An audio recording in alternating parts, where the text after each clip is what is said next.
Brother, are you all right? No, I am not all right. I just shared a bottle of Kanar with Damar. That rhymes. You're drunk. Of course I'm drunk. And I don't know if we can blame this one on alcohol, but Leon, what's on tap for this upcoming Wednesday? For this upcoming Wednesday, we are watching a movie made by two Danes. And the title of the movie, this being a sci-fi movie, and it being a movie from the 90s, is really classy. It is called Gay Niggas from Outer Space. And yes, it is in black and white. And Interesting. we'll be watching it this coming week. But are the actors in black and white? Yes. Sometimes it's even black and white. I was waiting for that. Yeah, about that. Now, word of warning for anyone who's going to watch. Apparently, it is VHS quality at best. Yeah. Then again, you don't really want it to be better quality. Then, when you think about it, it is made by two Danes. So, can we really expect much else? Is one of those Danes Bo? Really? Well, it's one of those things. People complain that, oh yeah, it's so racist. I will have to say, those people haven't actually watched the movie. They're literally judging a book by the cover. Oh wait, I have a song for that. And it's a Disney song. Well, we're going to be pissing off one pseudo-major entity. Why not piss off another? I just piss off everyone now. Might as well.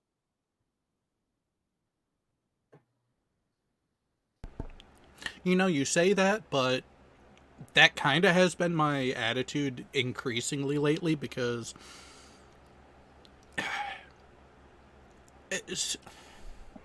there's so much bullshit that gets pandered and spread, and I'm gonna blame social media because it seems like the easier media interactions have been able to happen, that the more readily bullshit has been spreading. Here you go. Look at the title of the video. I'm glad. It's actually a catchy song. Part of me is kind of glad I haven't seen that. It's actually not a bad movie. I've actually just watched it yesterday. It's a little bit even darker for Mary Poppins than Mary Poppins was. Oh, so it's... Okay, well, that actually piques the interest a bit. And Dick Van Dyke has a cameo in it as well. Not as Bert, though. I will spoil that one for you. Okay, so they didn't play off the original trope, but they just had him pop up for nostalgia purposes. Which, if done right, is not a terrible thing. If you know enough of the characters and the actors played by those characters, it does not. It still nods back to the original.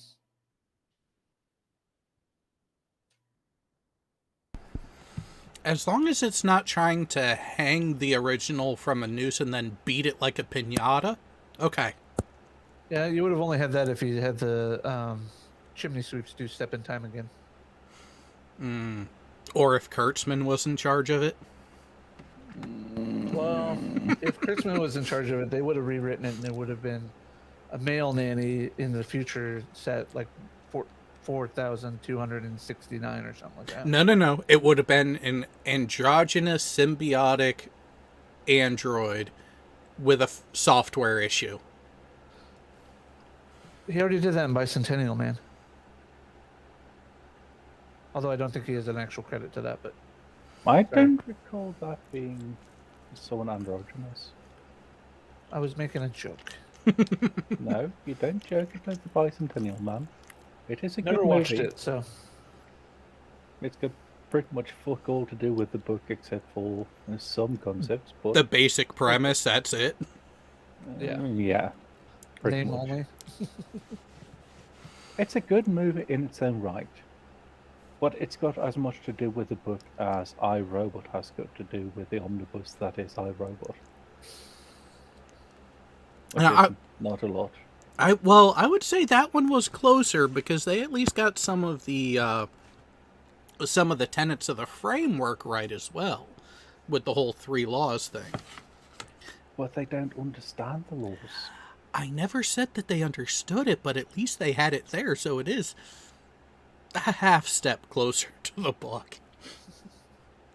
Not much, but I wish that they would do something like a movie or a series, whatever the fuck, that actually takes into account the way that the 3 laws work.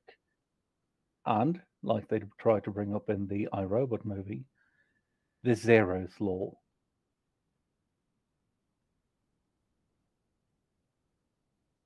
They really need to get everything like that just actually set up properly by someone who understands it. oh, but come on. You're asking for creativity out of Hollyweird, and we know that they're not capable of that anymore. They can't even plagiarize right anymore. It's sad. It's so sad. Imagine if they weren't a bunch of... I'm pretty sure I can't say that on YouTube. Well, yeah. Well, say it in Swedish. They won't be able to tell then. Såna jävla ynkrygare och fittor som sitter och gömmer sig bakom alla lagarna som de sitter där och har gjort själva. Där de försöker trycka ut alla andra som har idéer som de inte tycker om för att det är personer de inte tycker om. I should do it. Now the fun part is going to be going back, listening to that after the and see if it's able to translate it and what it does. I'm gonna guess it isn't. Auto-translate is special. So, Dora's got a question for us there, Jared. And it is a very good question, one that I don't have the answer to, because I don't know how the seashells work. Well, I know how the 3 laws work. And the first law is a robot can't, through action or inaction, allow a human being to come to harm.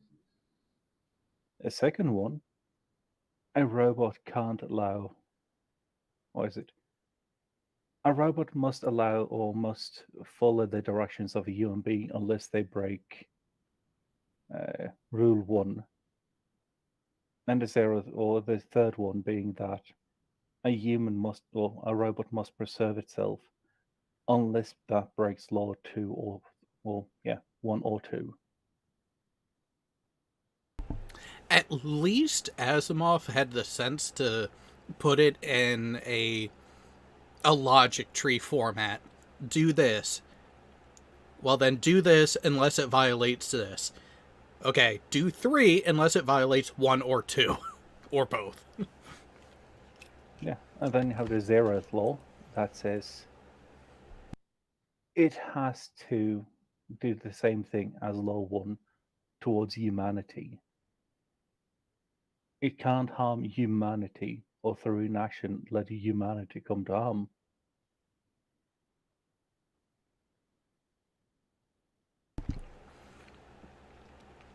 And that actually brings in the philosophical question of iRobot. What if the artificial intelligence determines that humanity itself is a threat to humanity?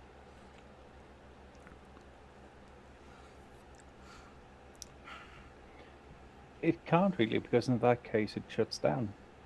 It should have. Are you sure about that, Dora?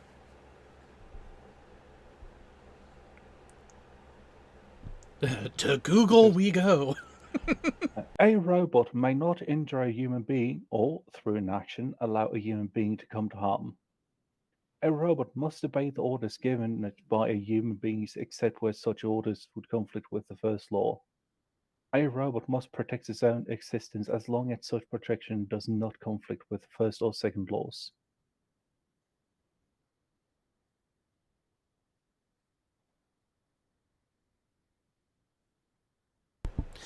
Now, what if we tried to implement the 3 laws with the Mechanicus? They'd be fucked. Not necessarily. Because getting made into a servitor, I mean, you're not causing harm. You're actually prolonging the person's usefulness in life. Except, is it actually a human? Is it actually alive? That all depends on what you determine life to be. Yeah, because that's something, when you looked at, say, Bicentennial Man, it's an entire novel in regards to, can this robot become a man? What makes a man? Is it human parts? Is it having a human mind? Is it having a human brain? Is it having human relations? Where does the line actually go? And the same the other way around. What constitutes a human in terms of, can a human replace parts with, say, some or semi-organic parts? Can they replace parts with robotic parts? At which point does that human stop being a human? Yeah, because Jean-Luc Picard, the real one, had an artificial heart. Yeah. And it's just, in the movie, it gets shown a lot more cartoonishly, I guess you could call it. Well, it was a Robin Williams movie, so... Yeah. But still, it's one of those things. In the movie, it gets shown more as he comes up with all these things alongside with one of the other inventors, I guess you could call them. Inventors, doctors, etc. And it's essentially things that are human but built in more robotic ways, more efficient, less prone to wear, etc., etc., etc. In the book, as I recall it, it was more things that got closer and closer to human parts, including the flaws.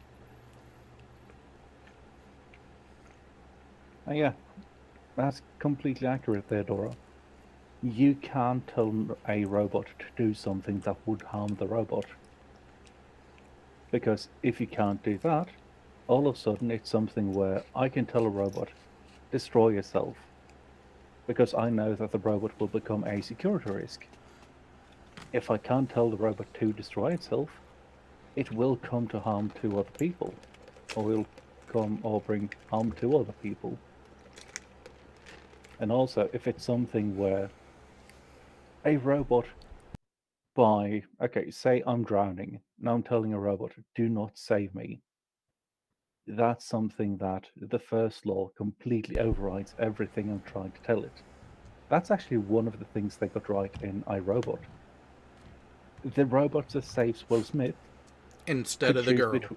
Yeah, because it had a larger probability of actually being able to save him. And that's something that's completely in line with the laws of robotics. You try to save as many lives as you can. If it's a high probability that you manage to save this person contra this person, you're going to save the one that you can be most assured that you're actually able to save. Otherwise, you might lose the other one, and you're going to lose the first one too. And then you've failed.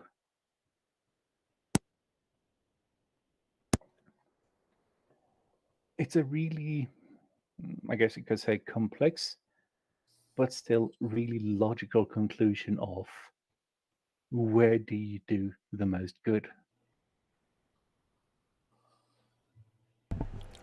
It's a more hands-on approach to the question about the the train diverter, the trolley question. You're at the diverter. You have one person on one set of tracks, multiple people on the other. Which way do you send the trolley? Robot, without hesitation, would send it to the one. Except a robot in this case would not be able to make a decision. The robot will freeze up. That's where the zeroth law came in.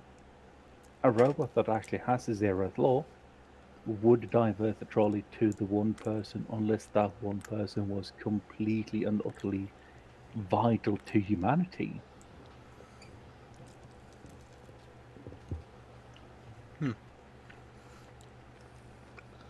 Now, but reading those books, there's a lot of shit there that comes up that's just, I guess you could call it quasi-philosophical when you go into the logic behind it. Oh, I wouldn't even say it's quasi. I would say it's outright a philosophical analysis through the media of a fictional novel. Yeah, because something like, okay, we take Neil Oliver, because he will be in the Foundation and all that shit. He was the second robot to receive the zeroth law of robotics. After, what was the name of the first one? The first one was a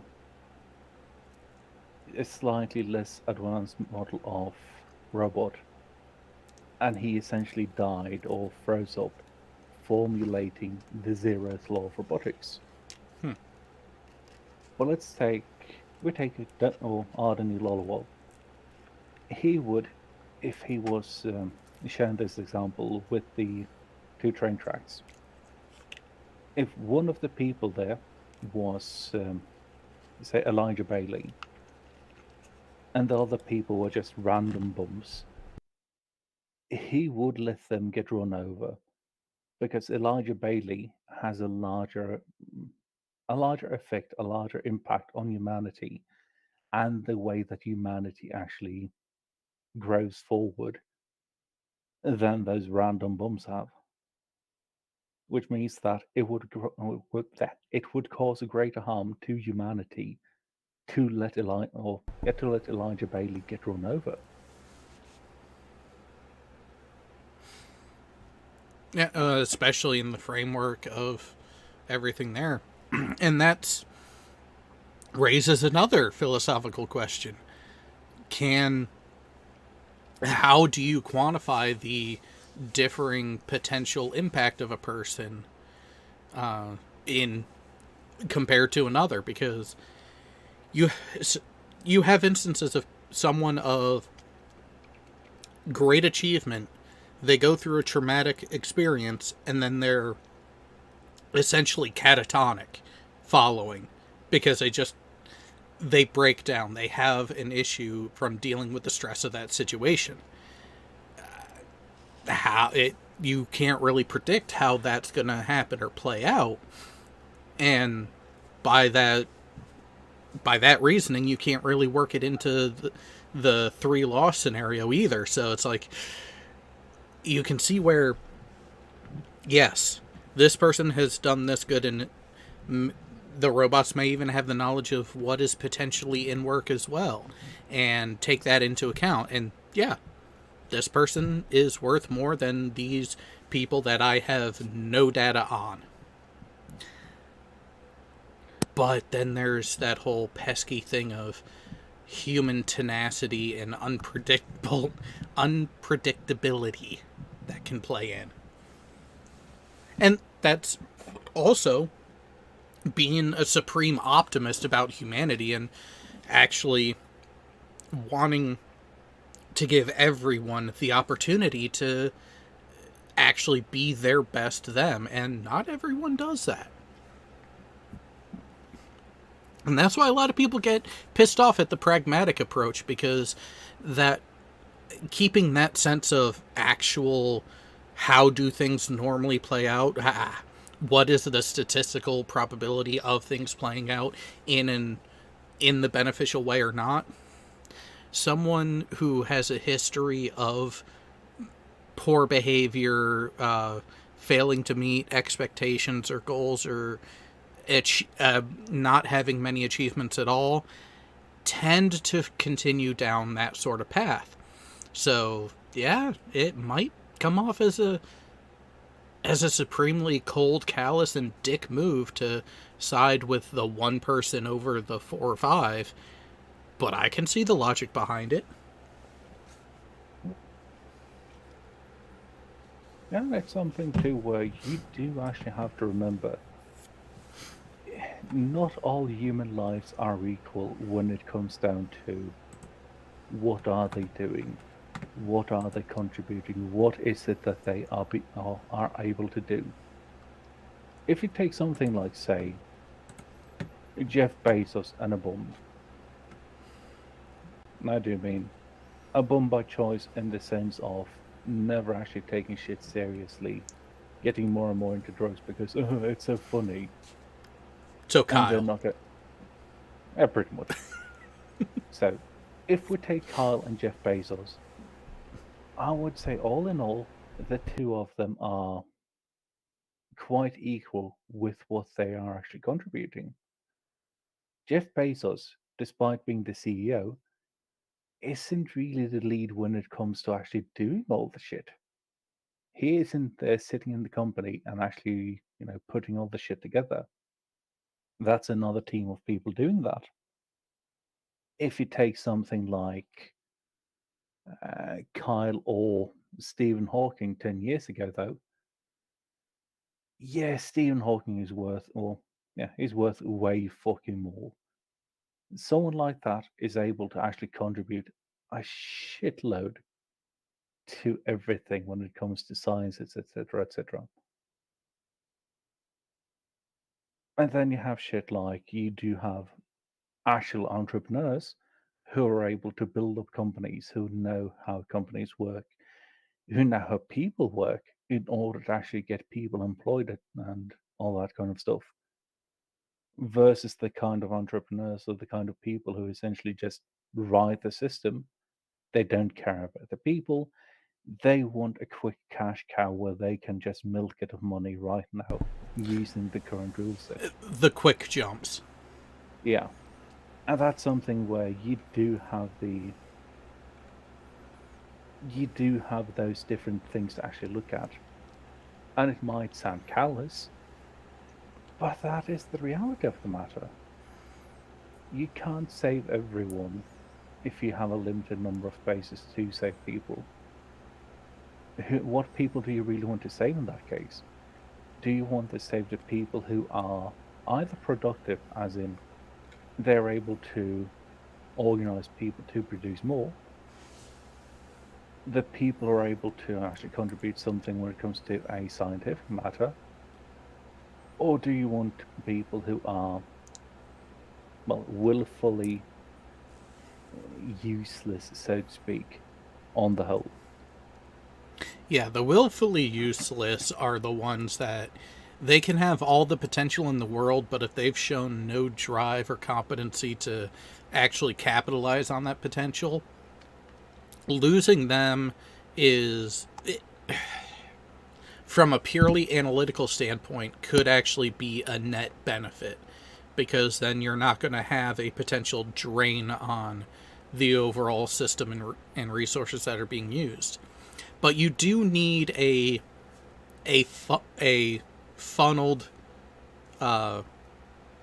actually, it is quite realistically a pyramid shaped in each area, where you need a good worker base. You need a good, actual, productive, healthy foundation of your day-to-day workers, and for lack of a better term, your grunts, with a good management framework and structure above them, that you're willing to have ideas come from all avenues, but you're going to be tailored to smaller and smaller shares of positions as you get higher, of just managerial asset types, and the ideas testing implementation side of it from an internal framework part, as opposed to the actual rote production.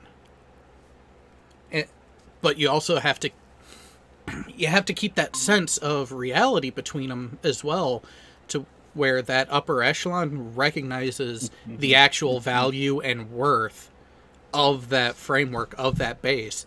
Because once you start having disrespect in either direction, you're going to have issues, and the system ultimately is going to crack and fissure and have major problems and probably fail. It's a question of when. Not if, but when.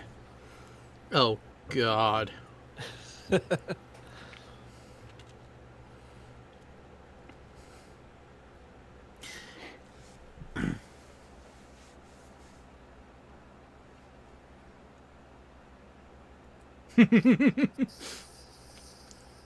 it's only been around for a little while. But to be fair, there are a lot of books in that entire thing. I'm pretty sure we went over that just a few weeks ago. Yeah, we did. But there was something... Go ahead. No, you're going first.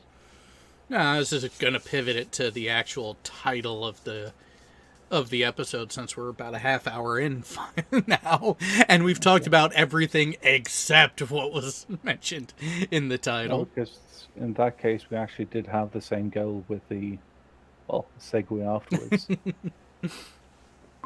Yes, the flesh is weak. And so, for those who are blissfully unaware, yes, I plan on ruining that. Ha ha. So, as has been mentioned multiple times before on this channel and others, Games Workshop is really changing a lot of what they're doing and how they're doing things, and not necessarily for the better.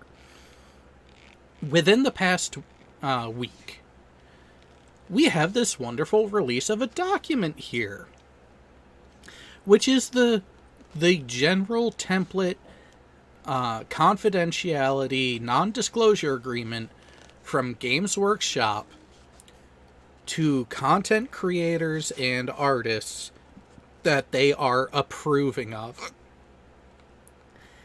And holy shit. Normal NDAs actually make a lot of sense. It protects both the original IP holder and actually contains measures that do protect the other party as well, as long as you leverage and use the NDA appropriately. This one? Oh, this is a... The gauge I got from it is that this was set up so GW, so Games Workshop, could bludgeon a creator if they decided to. Especially because there's one segment in particular that the way it's worded, it seems to be worded in Games Workshop's favor, and oh boy. Oh yeah, that would be section 4. Yeah, but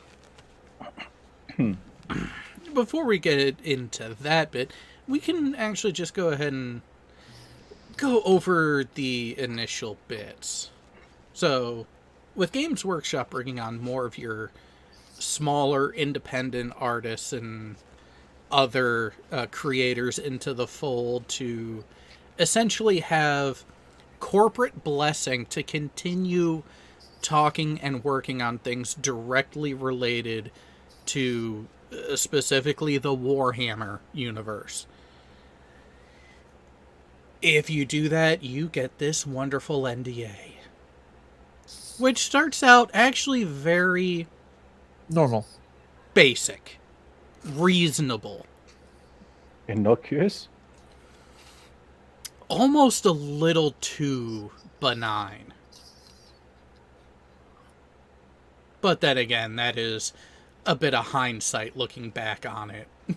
You mean almost like getting offered a drink by a stranger at a bar? Yeah, seems too good to be true kind of thing. But so, you have your initial framework of the background and reason for the document.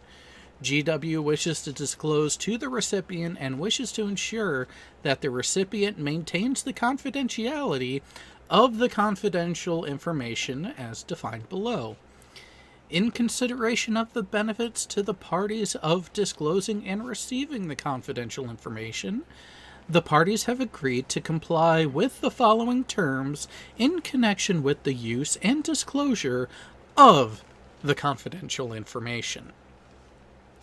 Very basic. That is the purpose of NDAs when you're dealing with artists and content creators. Hey, we're going to be telling you things long before they're made public because we want you to do some work for us. So we need to have this shit in writing and agreed to so there's no misunderstanding and there's no issues. Hey, great. Yep, typical business practices. However, we have the basic definitions and interpretation at the beginning. Again, just finishing the framework so we're all on the same page that when we say effective date, this is what we mean. When we talk about confidential information, this is the type of stuff we're talking about. Then we come to the obligations.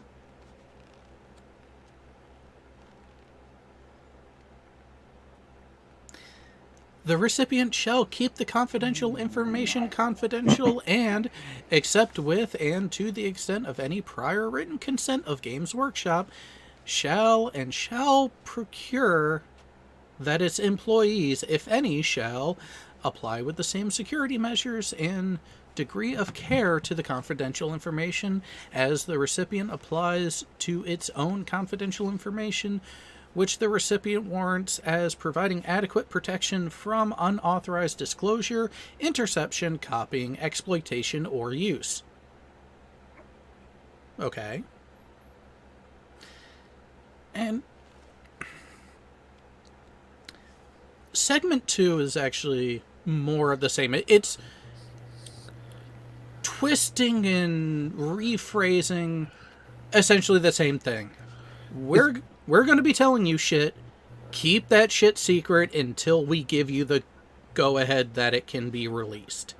It's basically, Section 2 is dealing with mostly businesses that either manufacture and have a group of people that work for them, or if they're big enough YouTube channel, their editors and things like that have to be on the same page as far as what's confidential, what can be released when and where. Yeah, it's making... It's pretty standard for an NDA between companies. Yeah, well, and that's exactly it. It's setting the framework. Hey, this is what we're expecting. Whether you are an individual sole proprietor, or you are the authorizing authority for your company that you work for, or group that you work for and with, same thing applies. Anyone under the purview of this NDA all have the same requirements. And then there's a provision that, once it becomes publicly available, other than as a result of disclosure by the recipient or its employees in the breach of the agreement, they don't have to worry about trying to keep this confidential information. Yeah. It's setting that understanding that this is okay, this is what we're expecting. Yeah, just very basic stuff at the beginning. And part of me thinks that the Game Workshop's legal department was expecting people to not entirely fully read it, because it starts out like a very basic general NDA. And if it remained that way, we wouldn't be talking about it right now. And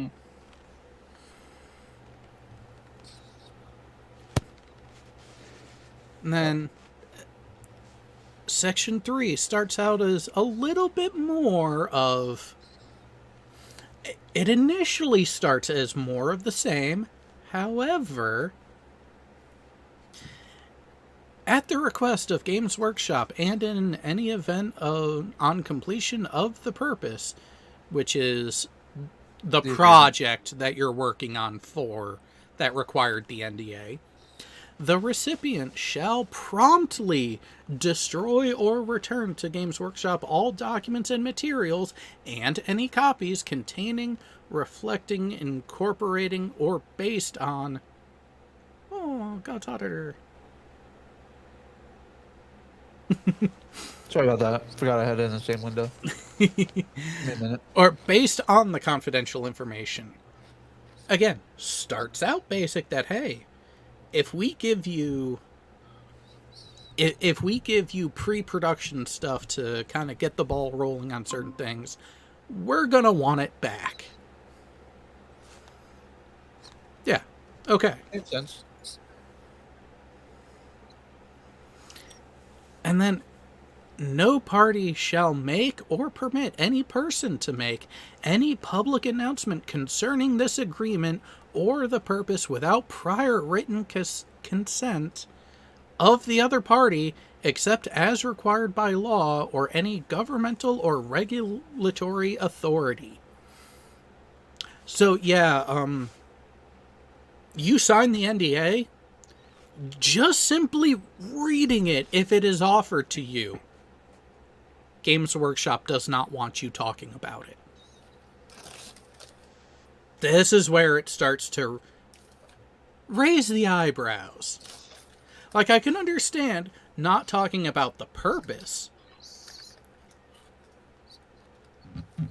but they're saying you can't even talk about the fact that you're entering this agreement at all. Yeah, that's not fishy at all. Well, and That sounds completely normal. well, here's the part that really perked me up about that, because say you're following an artist. Say you loved the Astartes series that was put out by that guy, a couple years ago now? I think it concluded in 2020. Yeah. Well, I know it took him a while to do a lot of it because he was doing it himself on his own personal level stuff. But, so, imagine that guy is given this NDA before any agreements are made, and he can't talk about it. But imagine how much good PR could have been made of, hey, we're Games Workshop. You've been making this great material that has garnered a lot of attention from the fan base and has even helped grow the fan base and interest. Why not let it out and let it be mentioned that you're in talks with this person of potentially bringing them onto a project and giving them the full support of a full studio? If handled properly, that could be a great PR win for the company and the artist. See, the problem is the companies don't really care about PR until it's too late. Yeah, being reactionary instead of proactive and actually trying to plan things and handle them appropriately from the beginning. Yeah, that seems to be a major failing in a lot of places lately. Definitely. And something like Games Workshop, where it seems like they're trying now to drive as much money as possible in as short a time as possible, because they know that they're actually getting run over by everyone else, just by the shady fucking business practices that they've been, the shady business practices they've been going on or having just going on for years now. Now comes the fun part, Jared. Oh, yes. Remember The that... the non-competition and non-solicitation section of the agreement. Oh, which one of you two would like to lend into this one. The recipient undertakes to Games Workshop that it shall not, under paragraph 4, section 1, subsection 1, without Game Workshop's prior permission at any time during the term, which is defined as 36 months, by the way. We did kind of gloss over that. Shall not canvass, solicit, or otherwise seek the custom of a restricted customer and induce or attempt to induce a restricted customer to cease or refrain from conducting business with, or to reduce the amount of business conducted with, or to vary adversely the terms upon which it conducts its business with Games Workshop.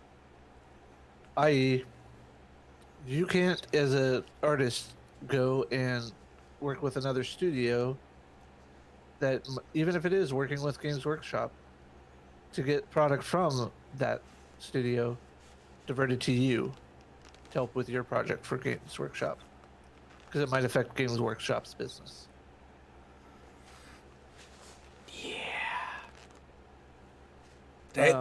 There's another juicy one coming. Oh yeah. 4.1.2, without Game Workshop's prior permission at any time during the term, have any business dealings with a restricted customer. You can't even so much as do business in your normal day-to-day that might not even be related to Games Workshop now with other restricted customers. Unless you have their prior permission. Please, sir, Good fucking I'd luck. like some more. I akin it to, I can't have a business if I was a model maker for them, like say landscapes, and I, prior to this agreement, had a agreement with, say, Michaels or Joanne's Fabrics for certain materials to make grass. Once that agreement would, because that agreement would stand until the end, then this would take over. So say that ended after 6 months after signing this agreement, I have to go to Games Workshop and okay with them to get a contract with those crafts companies just to be able to get the product, to make the product I need to make for Games Workshop. And if they say no, don't worry about it, I can't do that.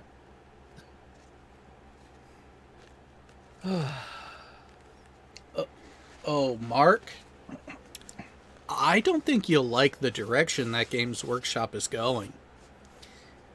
Because part of what has really brought attention to this,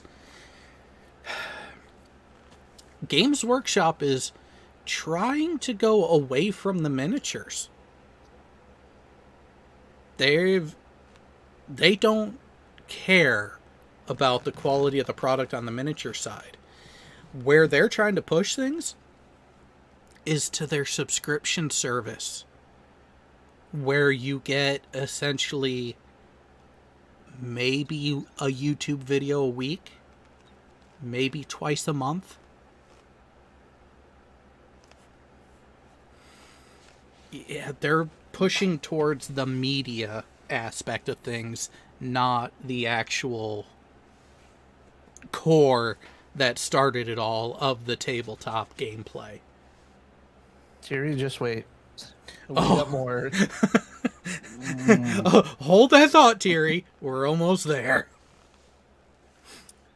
4.1.3, at any time during the term, have any business dealings with or soliciting, enticing, or attempting to entice away any person who is at the effective date or has been at any time during the period of 12 months immediately preceding the effective date a supplier of goods or services to GW, if such dealings, solicitations, or enticements may causes or is reasonably likely to cause such a supplier to cease supplying or reduce its supply of goods and services to GW, or to vary adversely the terms upon which it conducts business with GW. So kind of going back to my Joanne and Michael's example. Yeah. Oh, no. We have...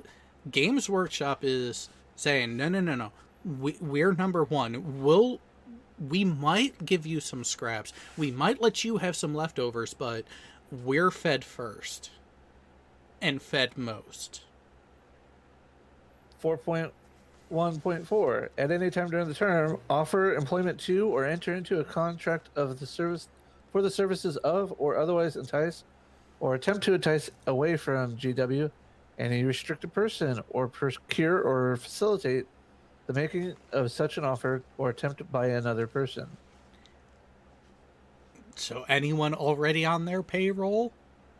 And this is where you're looking at it from what they're actually planning on offering as their primary product now on the entertainment side. This is mainly going to content creators and artists because, oh, no. We have artists on staff. You can't touch them. And outside of working on the same project together, you can't even talk to them. Oh, it gets even better. You could actually probably take this part of it.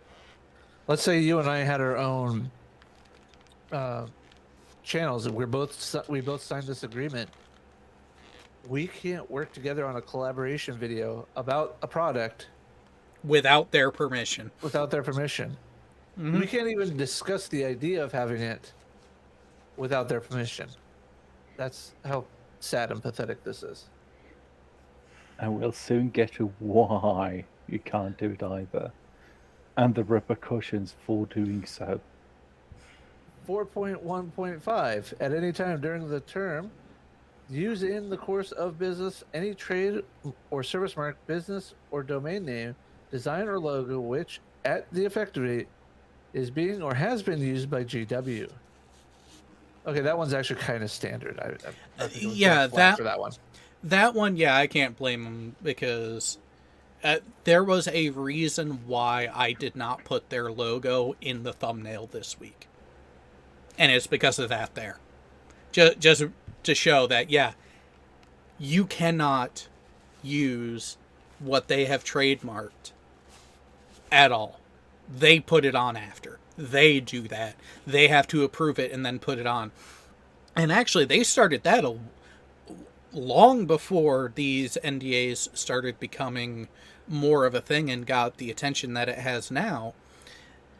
There's another creator that I actually watch frequently enough on YouTube that had to change his channel name because Games Workshop was threatening legal action against him. Arch, formerly Arch Warhammer. All right.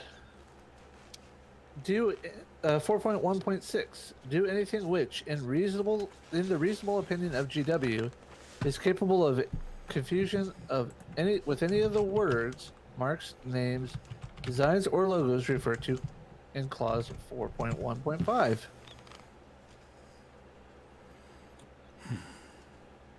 And then go all the way back up to the top. There's actually something there. With the names, etc., and all that shit. What kind of names are they looking at? Because the whole reasonable opinion of Games Workshop. What about the God Emperor of Mankind? What about Space Marines? What about Bolter? What about Lasgon? Or Tech Priest. Yeah, all of those things. Especially if you look at Lasgon, the whole God Emperor of Mankind and stuff like that. That's from Dune. Yep. Space Marines have been around since long before that. The Starship Eldar Troopers.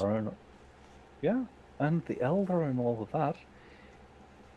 You could just argue that that's been taken from, high fantasy. Yeah. 4.1.7. At any time during the term, do or say anything which may be harmful to the reputation of GW. I.e., you can't give your honest opinion about something.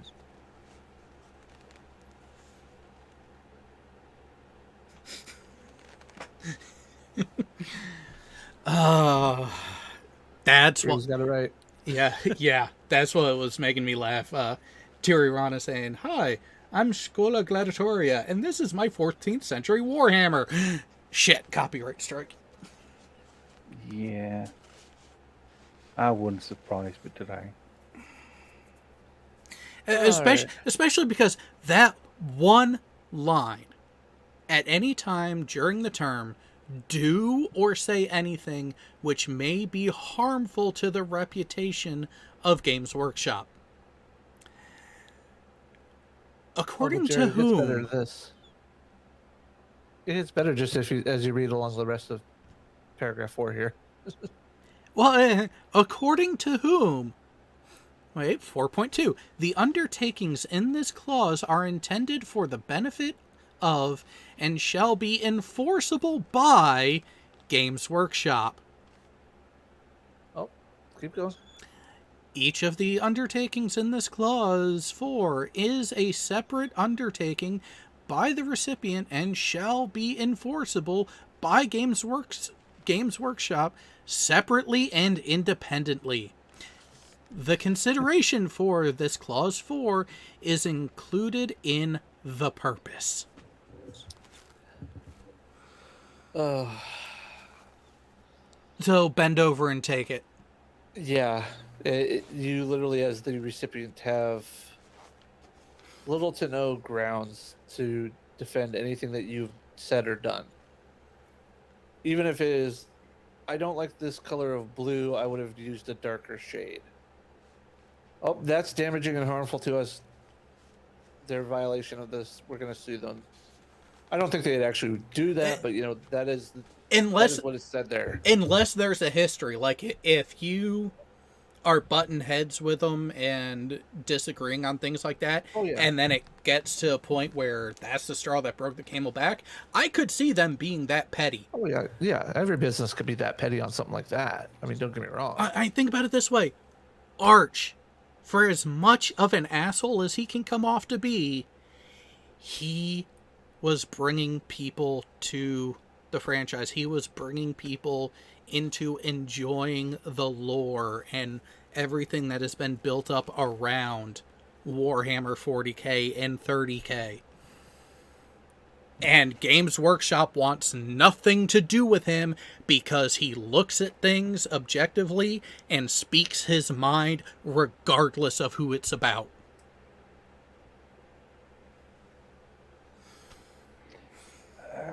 You might want to... Yeah, 0.5 is kind of okay. 0.6, though. Oh, yeah, we'll get there. 0.5, I disagree with this part, that there are no rights in respect to the confidential agreement are granted to the recipient and no obligations are imposed on GW other than those expressly stated in this agreement. Nothing in this agreement shall be construed or implied as obliging Games Workshop to disclose any specific type of information under this agreement, whether confidential information or not. And what I mean by no rights in respect, as a recipient, I should have some rights to understanding what the confidential information. If I'm doing a project for you and you're withholding the information, I need what is actually reasonably relevant information. Exactly. And so far, and if I remember right, there is no provision for the settling of grievances or even filing a grievance in respect to this laid out in here, which is a glaring failure and omission. So that's where the way they worded the end of clause 4 there, immediately followed by saying no rights in respect to the confidential information or the agreement are granted to the recipient or are imposed on Games Workshop, is they are crafting this to be overly favorable to themselves, which I understand you want to make sure that the information is handled accordingly, but you gotta know your limits. well, I mean, like, for example, if I am, like I said, if I'm working on something and I need the information, you're withholding it from me, and then when I get done with the project based on the information I have, and you tell me I'm wrong, and you're gonna fire me for it or not pay me for it, and then give the work to somebody else to have them finish with the additional information that I didn't have, I have no, I have no right to come after you for payment for the work that I did. In the sense of Games Workshop here, that is totally bullshit.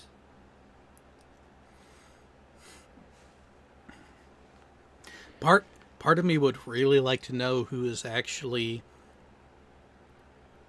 read and signed one of these agreements, so I know where to not put my view time and other metrics and Yeah, measurables and funding.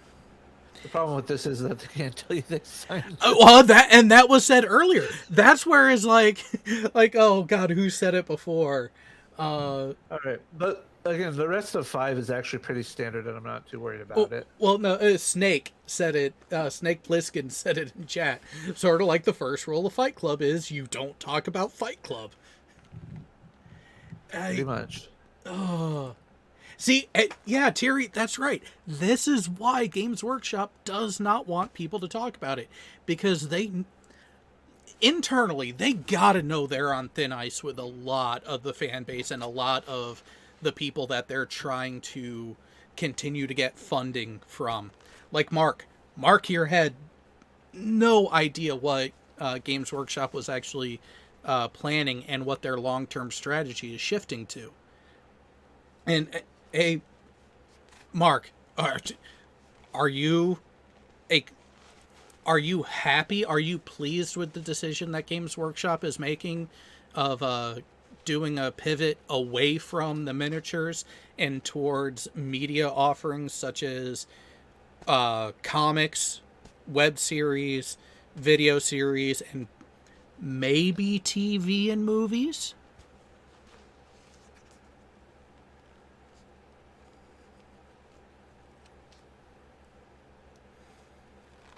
Hey, take care, Dora. We'll see you later.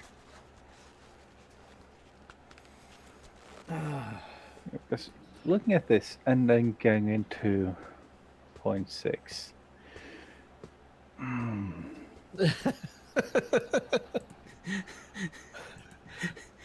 See? I can feel the aneurysm hitting already. You know, and Mark, you're the type of customer that Games Workshop is apparent by decisions that have been leaked and have already been made public. They don't care about you. That is the way it's coming off. Jared, did I put the thingy with the guy who bought the model in our group? Oh, the one that he had to do a lot of rework on, and it was one of the larger ones that shouldn't have had any issues. Yeah, it was in the group, but it was a while ago. Oh god, which craft was it? That's an Eldar one, wasn't it? No, it was Terran. It was How? no, it was Terran. It was human. It was not an Arvis lighter. It is one of the armored transports for the Astra Militarum, and it was a sizable model. It was a sizable piece to work on, and there were mold lines, there was discrepancies with the molding where things didn't exactly line up, and he said something about it taking an additional 15 to 20 hours of just rework to get it to go together right. There were parts that were so fucking warped. You should be able to see just right away after taking it out of the mold. That's it. Okay. It is a manta.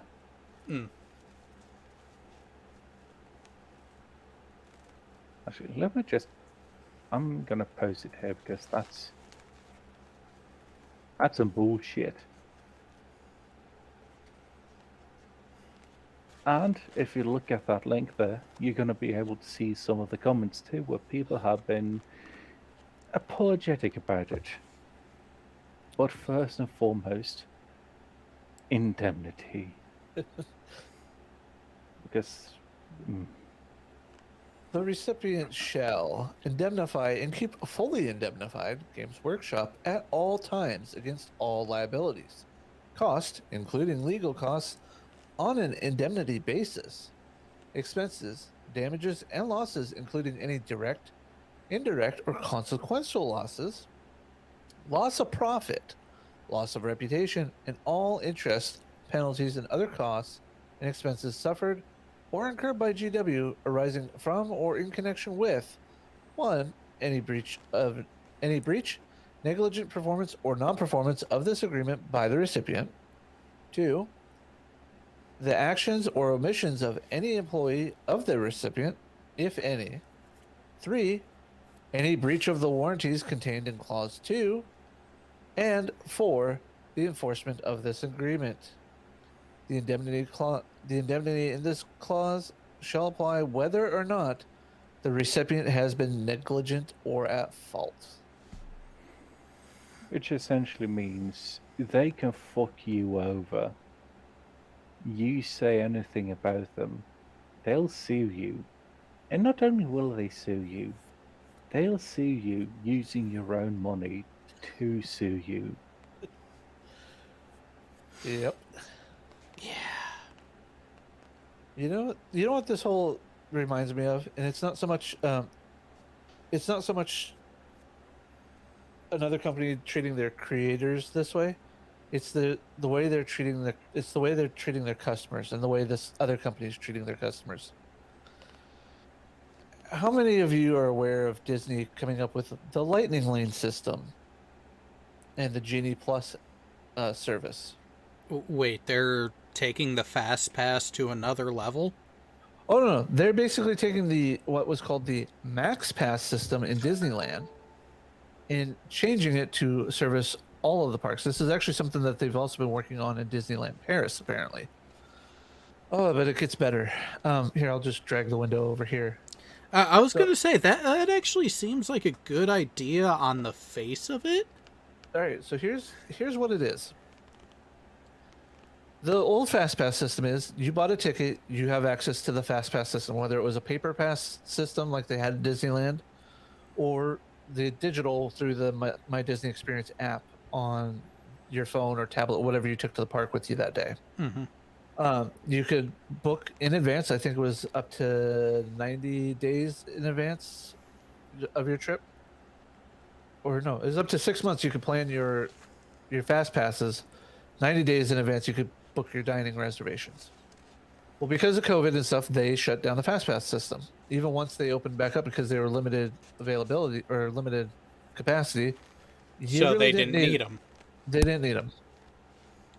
So then they got the bright idea when they've been starting to bring back capacity.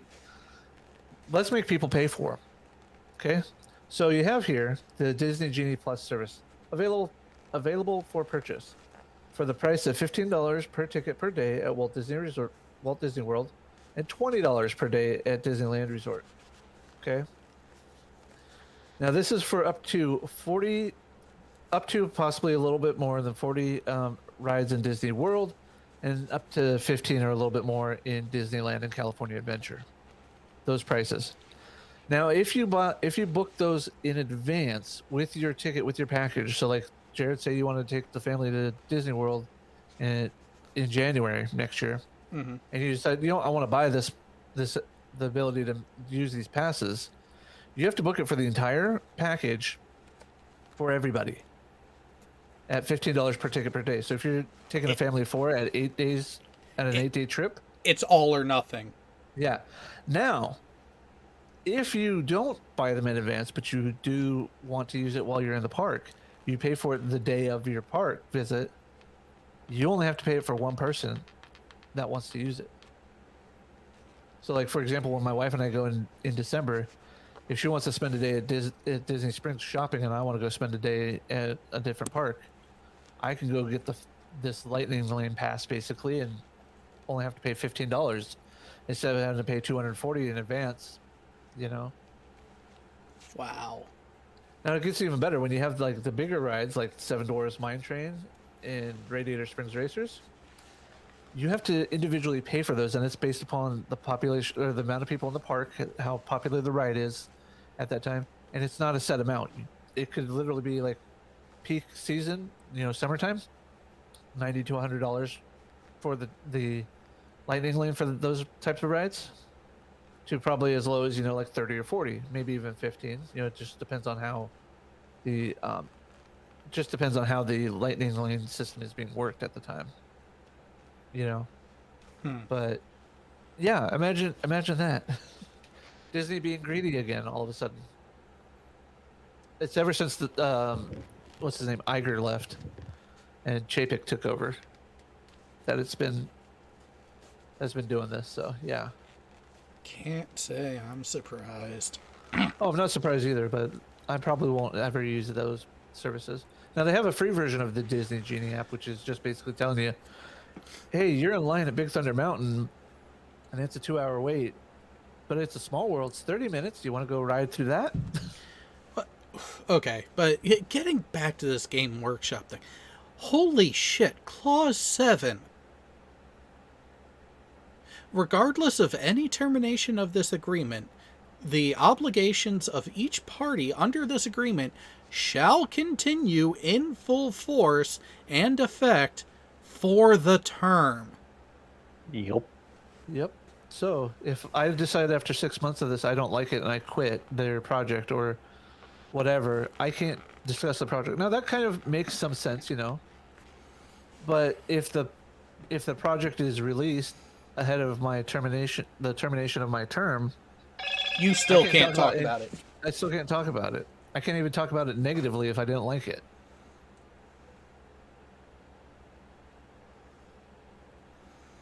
Entire agreement and variation. This agreement constitutes the whole agreement between the parties and supersedes all previous agreements between the parties relating to the subject matter. Each party acknowledges that in entering into this agreement, it has not relied on and shall have no right or remedy in respect of any statement, representation, assurance, or warranty, whether made negligently or innocently, other than as expressed set out in this agreement. Nothing in this clause shall limit or exclude any liability for fraud or for fraudulent misrepresentation. No variation of this agreement shall be effective unless it is in writing and signed by each of the parties.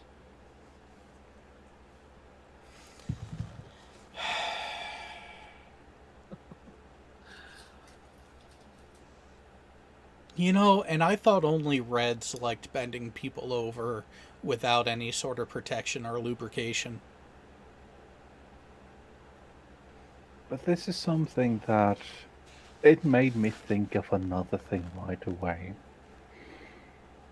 A certain thing that came out some years ago named Candid. Oh, yes.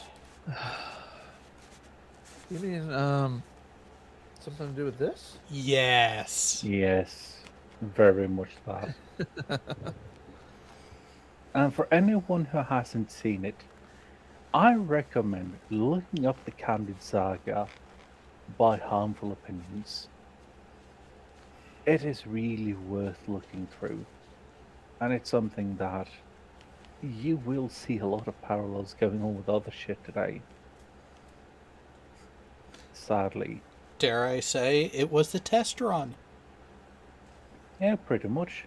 Because even something like the way that this contract here is being, the way that it's being made, the way that it has been taking some things into account.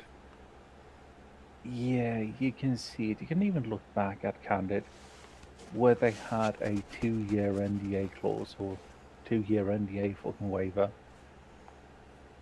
where the people who were in on it were not allowed to talk shit. They were not allowed to talk badly, poorly, or anything like that about the company. They were not allowed to say anything that wasn't, quote unquote, approved by the company for 2 years. They were not allowed to disclose if they had been told by the company to do some shit. They were not allowed to tell anyone else. Yeah, pretty much that. They were not allowed to do any or to tell anyone else about anything in regards to. We have been told by Candid to make, for example, a response video about this. We have been told to do this. They're not allowed to say it. And Candid can tell people just to do that kind of shit, because if you don't do it, you break our agreement. And if you do that, well, that's money. That's a lot of money. And you'll get fucked.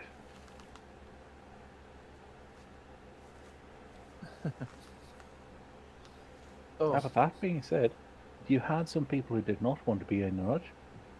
And despite so many motherfuckers in the skeptic sphere where, they tried to get in on it, they tried to show that they were so woke about it, they ended up just, well, lambasting anyone who did not want to be in on Candid. I just read the no partnership clause here.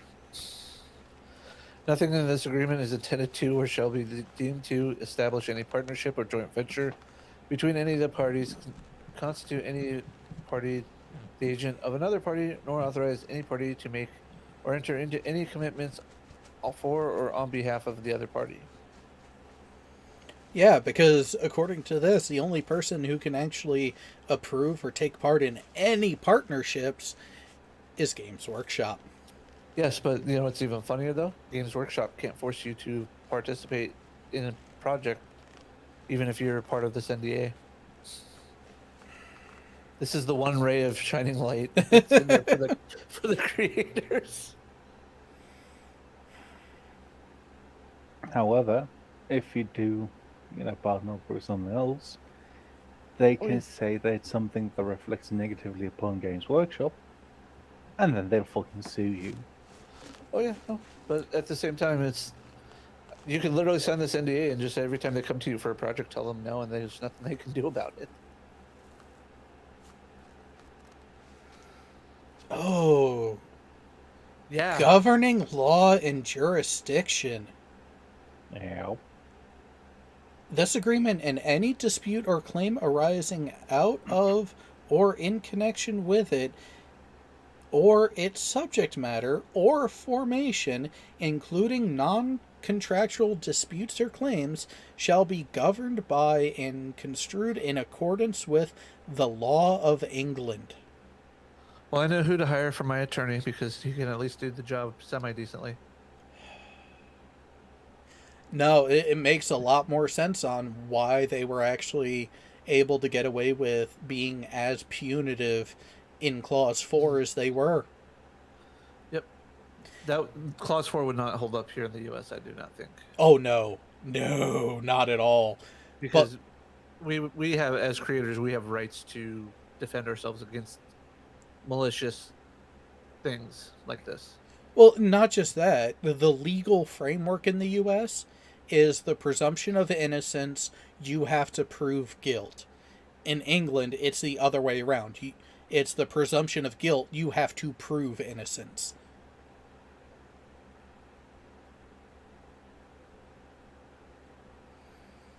Can they sue you because you didn't say something / made a video if they construe that as damaging? If you are a signatory to that agreement, yes. Well, as long as they can prove that they're not forcing, as long as they can prove that you're not in a partnership with them, and that's as part of your agreement that they have the right to ask that of you. But at the same time, they can't. That's where the no partnership thing, I think, is again the one ray of light that you could. There would be some expectation that yes, you couldn't actually just every time they come to you say no. You would have to do something in order to be a part of the actual agreement and to get the confidential information that they're looking at. But in theory, there's no partnership between you for them to enforce. According to 12.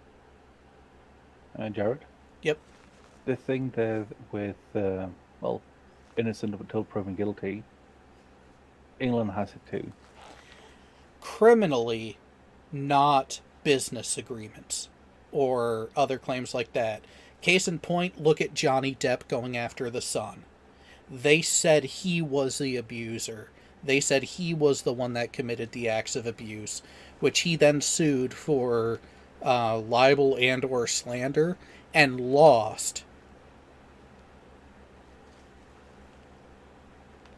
But that's only because he tried to go after them that day. He should have gone after them at night when they were asleep. But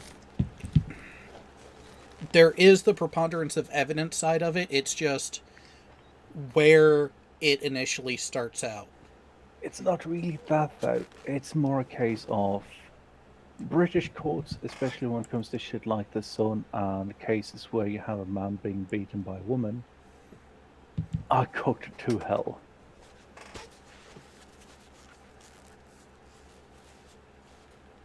It's not really so much evidence in this case as there is a bias. There is a huge fucking bias.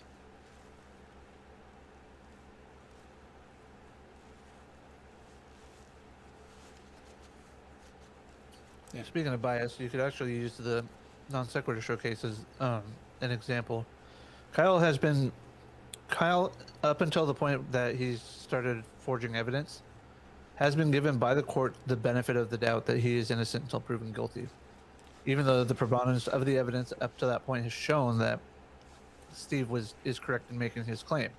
But the court has been willing to allow him the opportunity to prove his innocence, to continue to prove his innocence.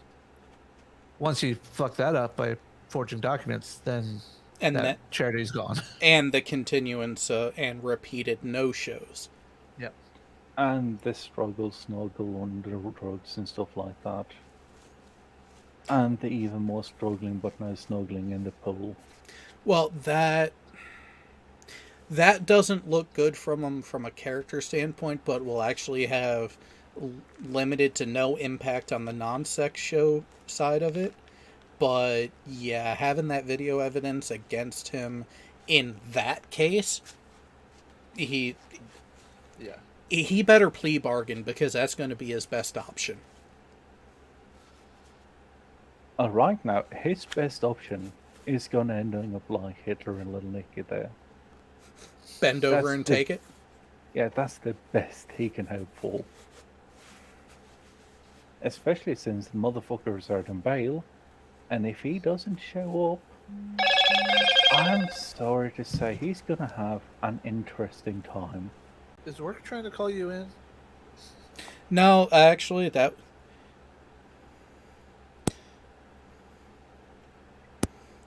Other messages, non-work related, but could be interesting. Does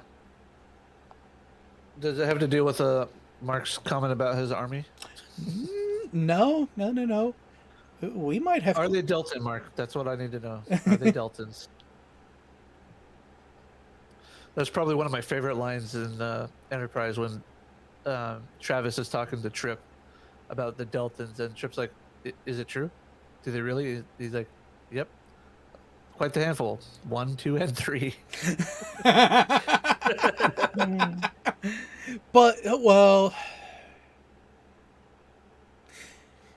I kind of wonder how they make that work with. You know what? That might have been Travis fucking with Trip a bit, though, because in the motion picture we have a Delton.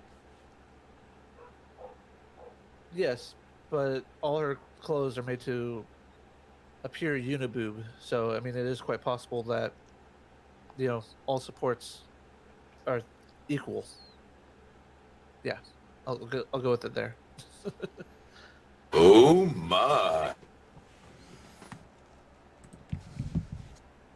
Let me open this page because it seems like we're gonna have a special guest in a moment.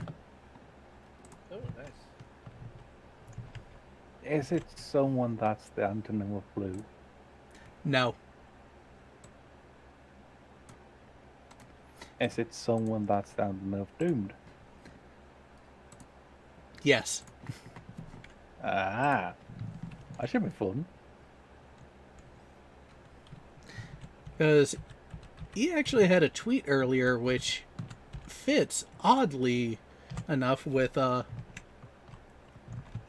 with the topic that has been the primary point of contention on the show today, and because it's not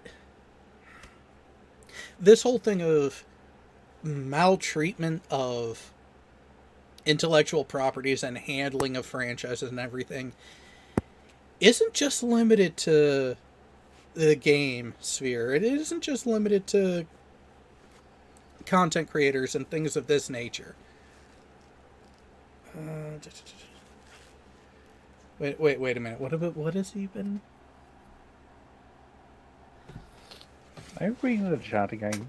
Yeah, I'm trying to catch up. Oh, okay, that's what it was. He was trying to go with trying to finish his Slanesh army. Yep.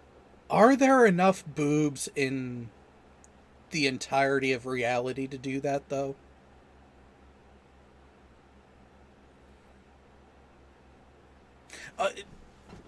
Wait. It's not just the boobs. Are there enough tentacles? Depends. Tentacles where? Everywhere. I'll be right back, guys. Yep. Because I recall something, a skit from some years ago, where the punchline is 7 vaginas. Oh boy. I could see that going over well. Well, it is Lanesh. True, and welcome, Mr. Undoomed. How are you doing this afternoon? I'm doing great. How you doing? Oh, this has been a wonderful bit. You just missed us going over the wonderful non-disclosure agreement that Games Workshop has been using. The the Warhammer creators. Oh, right. Did you talk about Arch? Yeah. That's about as much as I know about it. Internal chat. You have the NDA there. The Right. actual document there. And the whole thing that got me with it is it's wonderful how they started out really basic, really formal, really makes a lot of sense as your basic stuff. And then, oh yeah, clause 4. Oh yeah, turn around, bend over, grab your ankles. No, don't worry about the skirt. Don't worry about the skirt. I got that. Okay, and get ready for it.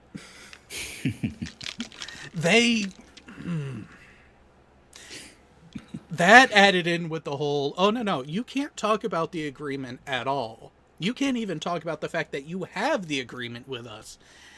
Yeah. Right. You can tell they're planning on using clause 4. It's just a question of against who. You can't even talk about the fact that you have it. I mean, how's that even legal? Technically not in many places. However, it will be enforced under, well, England law. Is that different from our law, or? In application, there are nuance changes. Like, there are certain things that are easier to litigate in depending on which party you are in the U.S. versus England and vice versa. I mean, a lot of the basic frameworks are the same, but the actual practical application has the variances. All right. It seems hard to think of a justice system that is more geared towards corporate interest than ours, but all right. Well, you remember what happened with Johnny Depp, right? Yeah, but that's just, female bias. They don't want to convict a male for or, the opposite. They don't want to free a male for something when they can nail him. It's just... They can't even imagine that a male would be battered. Well, they can, but it doesn't really suit the narrative. Yeah, I mean, as far as I know, it's not even illegal to rape a male in the UK, right? It's not really rape; it's sexual harassment. Right. So you don't even have that law. So that's interesting. And when they made that, when we got to that part of it, of the jurisdiction of it, to me it made sense that they could get away with a bit more punitive stuff in the outset. Whereas a US based company, a lot of the way that it's worded would be different if it was to be adjudicated under US law. Simply because, again, a lot of that nuance, that subtlety, those differences would have to be addressed up front as opposed to on the back end. Right. Yeah. It just seems really weird that you could have a document that forbids the mention of the document. That seems really sketchy. Well, you remember back in the day when you had Candid. Yeah. This is essentially Candid on steroids, except if you do anything that they seem or that they deem to be hurting their business, they can sue you. Right. And you have to pay for them to sue you. Yeah, that's how it works. At least if you lose. Well, the way the NDA is actually written, it isn't that you're paying for it if Games Workshop wins. No, they're putting it there that up front, you are responsible for the lawsuit financially. They're putting the cost on you up front. How is any of this legal? The question is, though, if it actually is, or if it's something where if you've actually signed the contract, you're already given into it, or you've already given them the leeway to be able to do it. Yeah, sure, but I mean, there are certain things you can't sign away. I'm not a lawyer, so I don't know exactly what those things are, but you can't sign a contract making yourself a slave. You know, there are certain things you just cannot put in a contract. Yeah, and this and this one's oddly close to blurring that line, if not crossing it. And that's where it'll be interesting now that the agreement is made public. It'll be interesting to see if any or how many artists and creators file suit against Games Workshop for things because they get the advice and actual analysis that, oh yeah, these couple clauses that were essentially there as scare tactics against you, those actually cannot be enforced. Right. And that would give the person who has the grievance against Games Workshop to actually pursue some sort of repercussions for it. Yeah, that'd be interesting. Although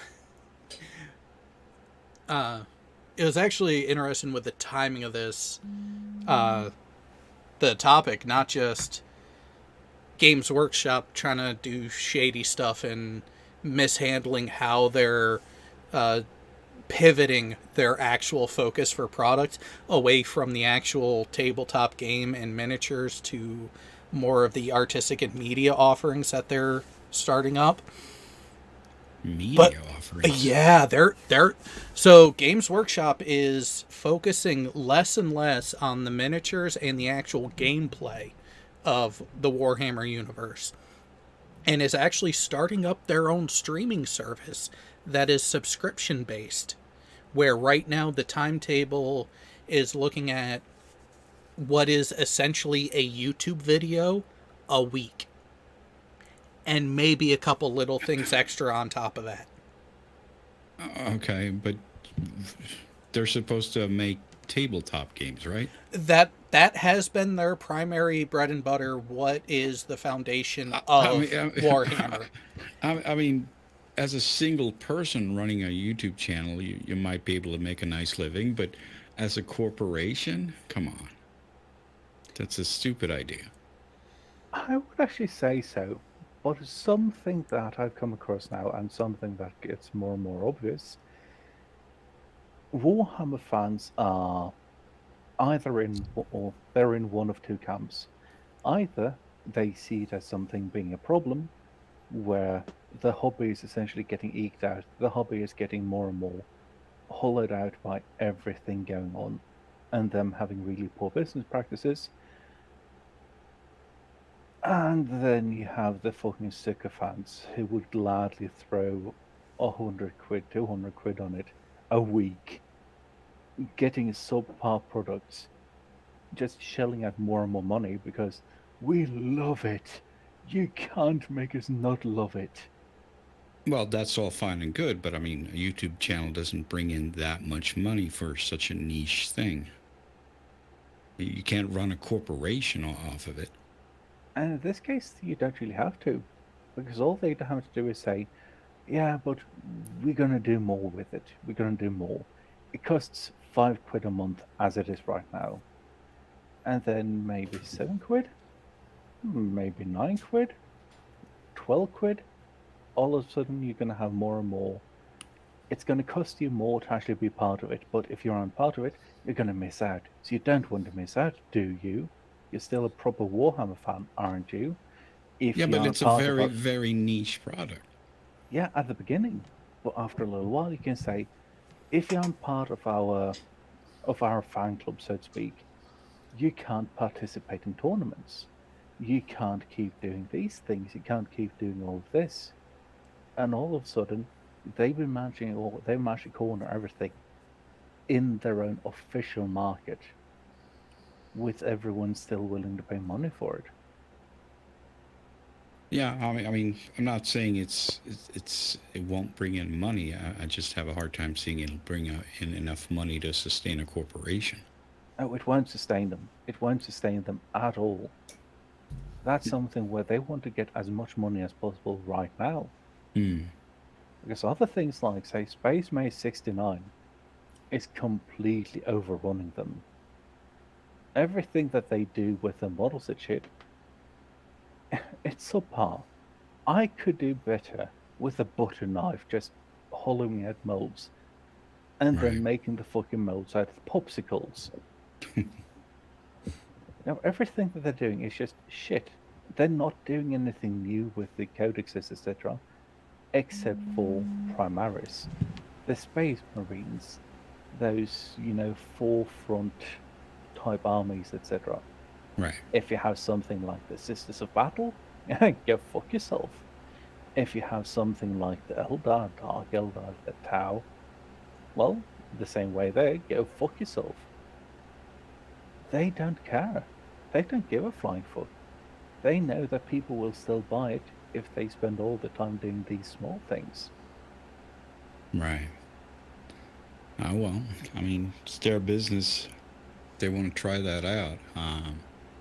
Just seems like it's a very, very small market for, we're not talking OnlyFans here. Oh, they do have Slanesh. A combination Slanesh and the Adeptus Sororitas. I mean, you could get an account on there going for it. Yeah, but you know what I mean. There's a very select few people who enjoy Warhammer 4K. There's about half the population of Earth enjoy titties. So I'd say a little over, because even straight women enjoy the view of a good set. Oh yeah, that's true. That's true.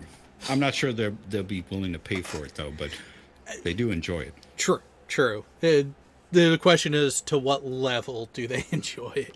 But and that's the thing is, you have a lot of these, what from the outside looking in appear to be very idiotic decisions being made by these companies. It's not just Games Workshop that's guilty of this. You have game developers guilty of it. You have media companies, Disney, guilty of it.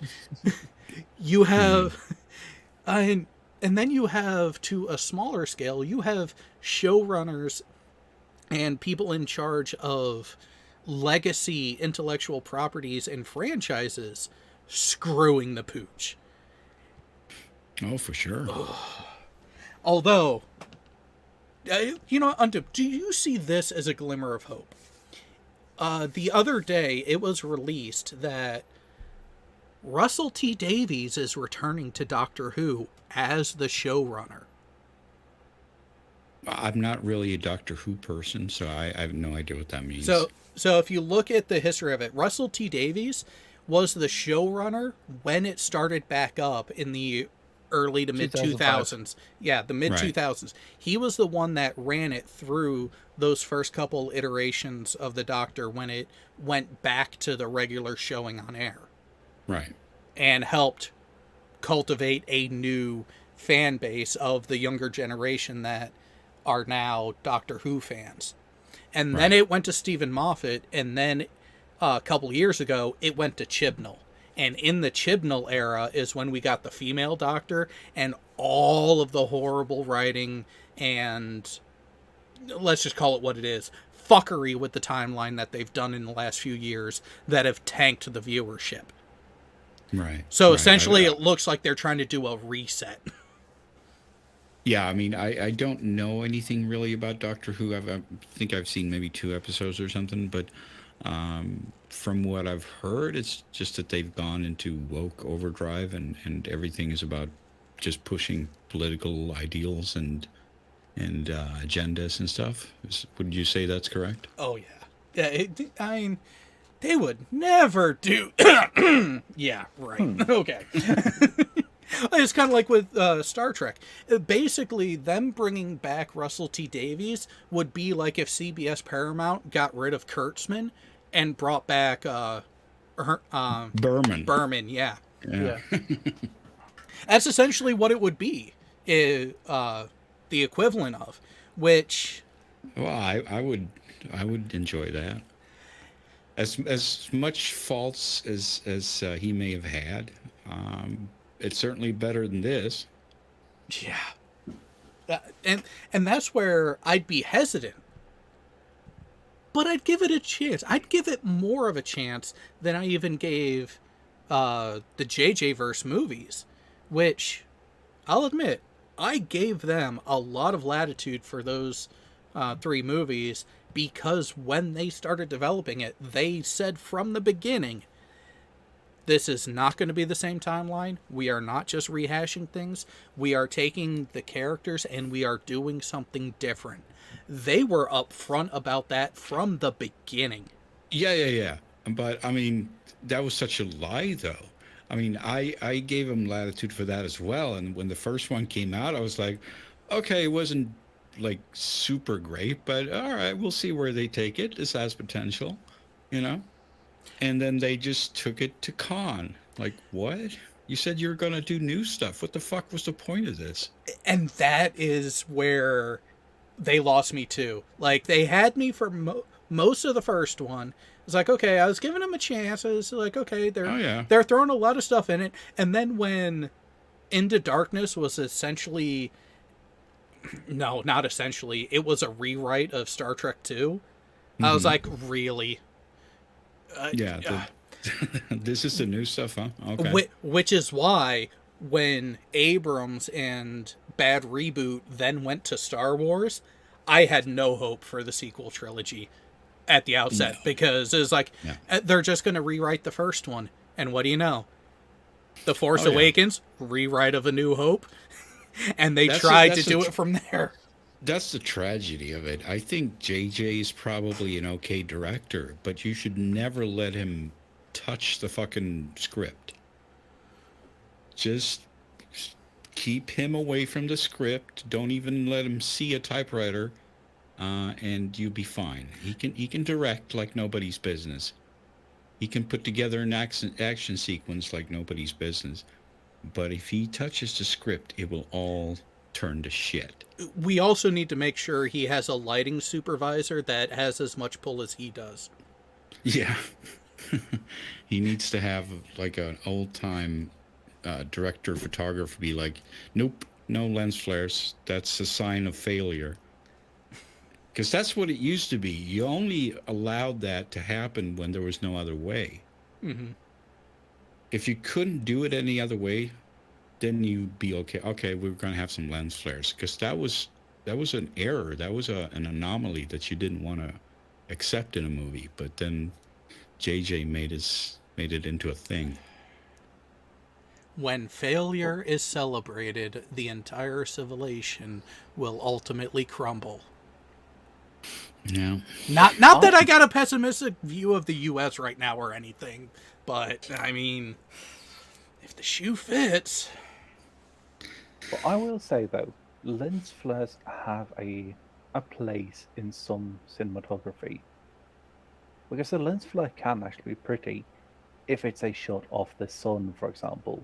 Sure, of course. Or But not on the fucking bridge of a starship. what I will say this, there is one scene in the entirety of the JJ verse where I thought the lens flares were appropriate. And that was the ending hero shot of the 2009 movie, as right before it went into warp to end the movie. Right. I mean, it's not a hard rule. Of course, you can Yeah. have lens flares. It's just that Time and place. it's fine for like a car headlight. It's fine for the sun. It's fine for the exhaust of a rocket engine, and stuff like that. It's fine for something in complete darkness, shining. But it becomes really annoying when it's all over the fucking bridge. Every fucking light on the bridge produces lens flare. When it's something that's forced. Yeah. Because there were so many fucking stylistic choices of the first and the second movie that really did not make any sense to me. The third one too, but they actually did scale that down too. So Yeah, but I'm that was gonna a have different to request director. That was a different director on the third. Yeah, because the first and the second movie, in retrospect, they looked more and more like video games. Yep. They looked like something that you would see in a side-scrolling platform video game, Yep. including all the walkways, etc., with no fucking guardrails or anything like that. Yeah. And then you have the reactor bay, which I still do not know where the fuck they fit that. What? Oh, you mean the engine room, or? Yeah, the brew. Yeah, Right. the brewery on steroids. Right. I'm thinking I'm gonna disagree a little bit with that. I didn't have a problem with that engine bay. I thought that was kind of cool, actually. I do not mind the aesthetic. I do mind the size.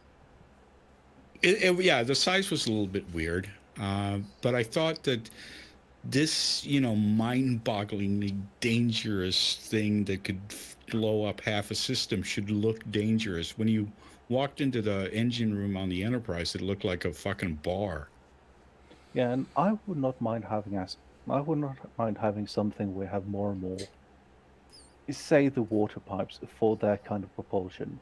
Mm-hmm. Say that they actually need that for everything to work properly, either as coolant or whatever the shit.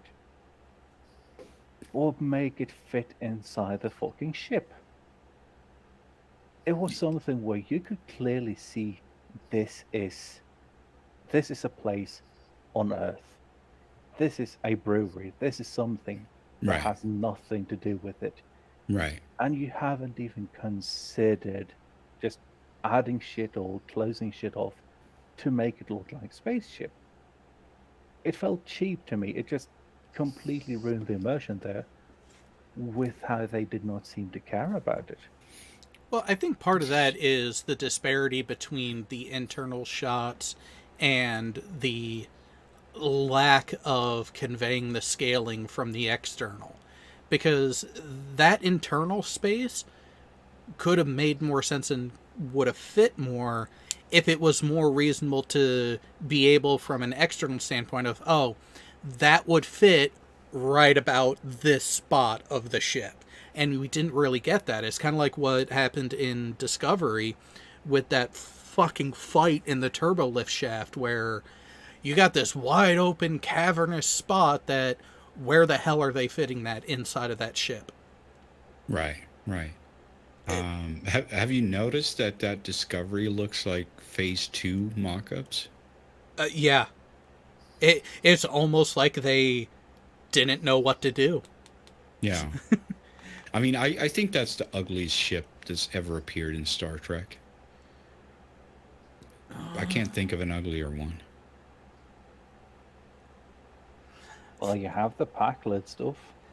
Yeah, but you know what, though? The aesthetic of the pack-leds fit for their species. Remind me, which are the packlets? The really dumb The ones. pack lid.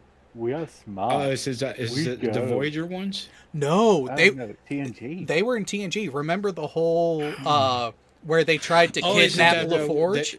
Is it the ones where, make it go? Yes. Yes.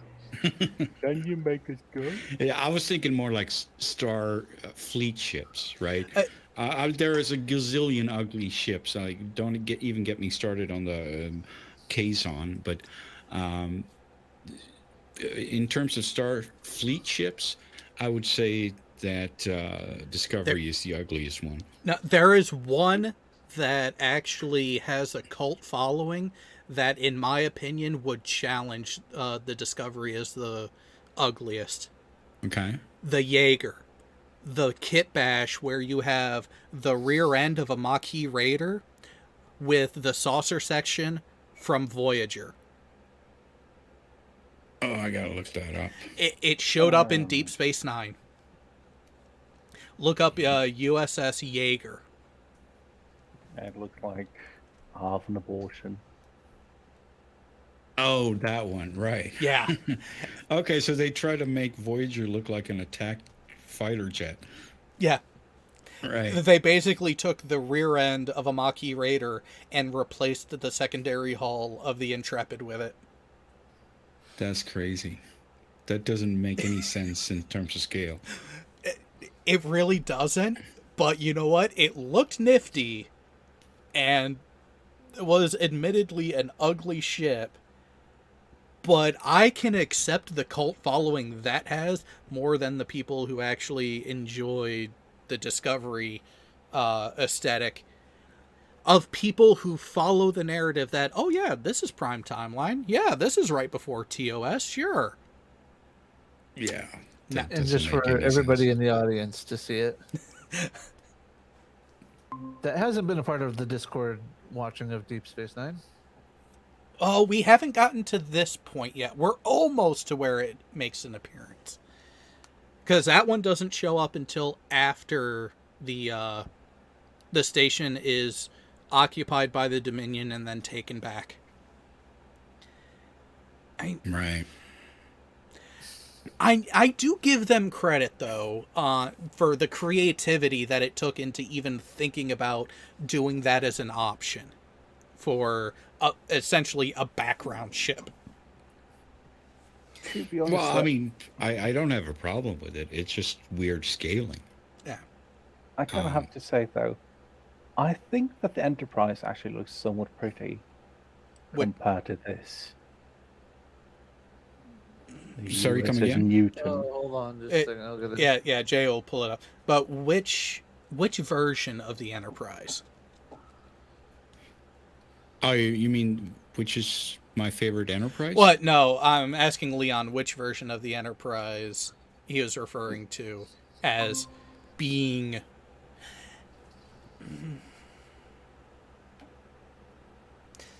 Not Enterprise, the other one.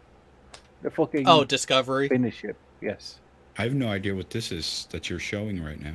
That's the USS Newton from STD. Yeah. Oh, I must have missed that. That looks horrible. It was in the Battle of the Binary Stars, along with the Buran and a couple others. Yeah, I haven't watched Discovery that closely. Well, I begrudgingly paid attention to the first few seasons more than I really wanted to. But there are a lot of the designs in the Discovery show. I've noticed that were not the hero ship actually seem to take a lot of their influence from FASFA, the 70s and 80s tabletop combat game. Okay. Because that ship there actually looks like a couple of the ships from that game that had a truncated saucer section and then multiple secondary hulls or multiple nacelles or both. Right. But which would be your favorite Enterprise? I am partial to the refit Constitution. Mm-hmm. What about you other guys? I'm gonna have to say NX-01. Right. I'm an NX-01 guy too. Right. If nothing else, because it's something, it felt like they really tried with everything that they had. They tried to make this a properly functioning spaceship. Wasn't it just an Akira upside down, though? Kinda. It took design cues from the Akira, but it also, when you look at it, and this is my headcanon to it, that is an Enterprise is in an alternate timeline off of the First Contact movie. And we get the NX-01 because of Cochrane looking through his telescope at the Enterprise E from underneath. Right. And that's I have to say that the Enterprise E is definitely my favorite Enterprise. It's so fucking beautiful. Can't begrudge you that one. Yeah, Sorry? that's top 3 for me too. Yeah, I could not begrudge you that one. That one is actually quite beautiful in its own right. Yeah, it's so elegant. And at the same time as it's elegant, it still looks more like like it's battle ready and dangerous than the Enterprise D, because that one looks like some sort of plucked Cruise ship. chicken. It was a luxury. it was a luxury yacht. When you look, but at the same time, look at the design aesthetics of Starfleet and what was going on galactically at the time. It would make sense for the Enterprise E to be more compact, a little more battle hardened and battle ready, and not as many diplomatic frills and luxury based, simply because it was designed during the Dominion War. The Right. Sovereign class was meant to be that multifunction replacement for the Galaxy class.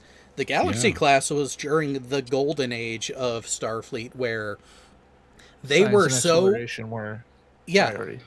yeah. I wouldn't call it the golden age, but the peaceful age, the most peaceful age, it would probably be like some sort of discovery thing that was the golden age, and now everything's just gone to shit after that.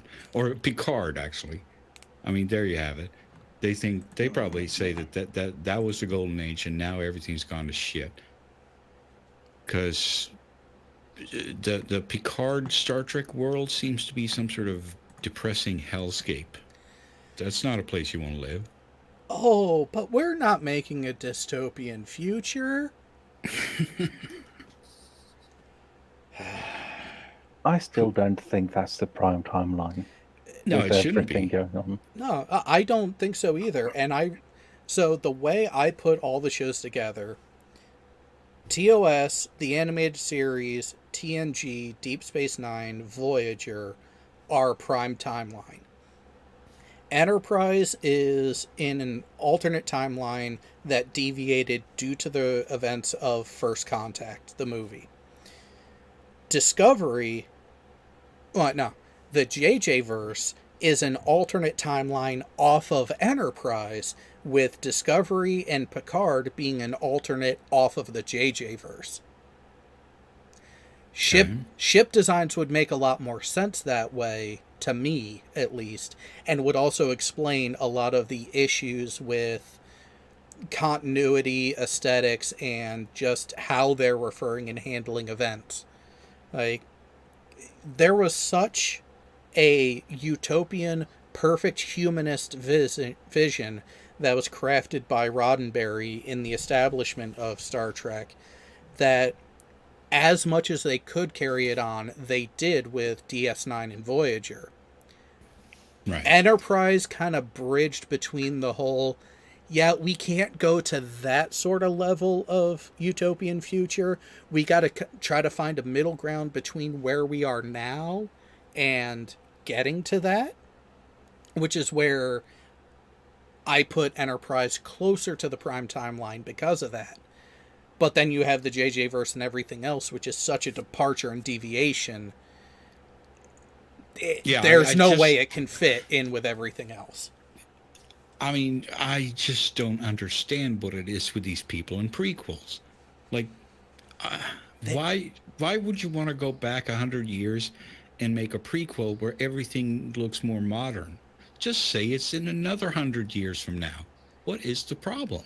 And that's part of why in season 3, they went to a far-flung future with Discovery because they... Yeah, but that doesn't fix the problem that they had fucking holograms everywhere and spore drives and whatnot in this thing that was supposed to be taking place 10 years before TOS. Yeah, and that's where I agree with your tweet earlier today about the whole issue and lack of creativity in Hollywood, not just in these little pockets, but overall.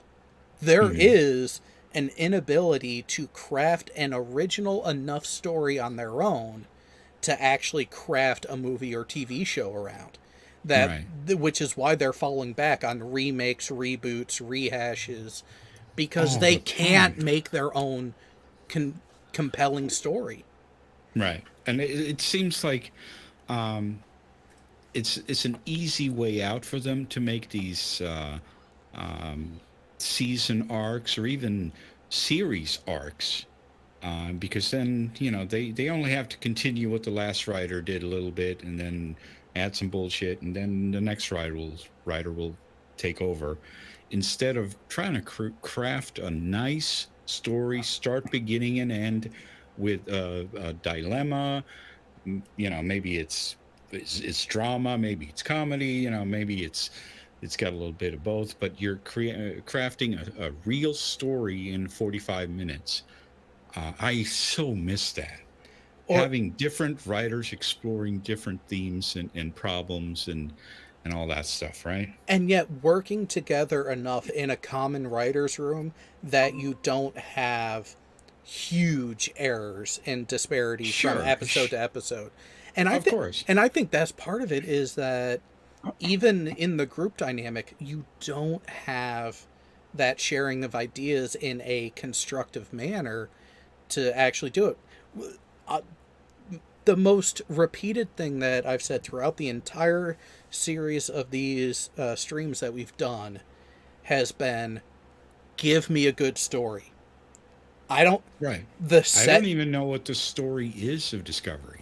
There is no story. There's just a bunch of things that happen. It's to steal it from, well, not so much steal it. I'm actually giving homage to Doomcock for this one. Mm-hmm. It is the Mikey Burnham show. It's she is the cause of the problems, but she's also the solution to every problem. So she's alcohol. Basically. Except alcohol is actually enjoyable.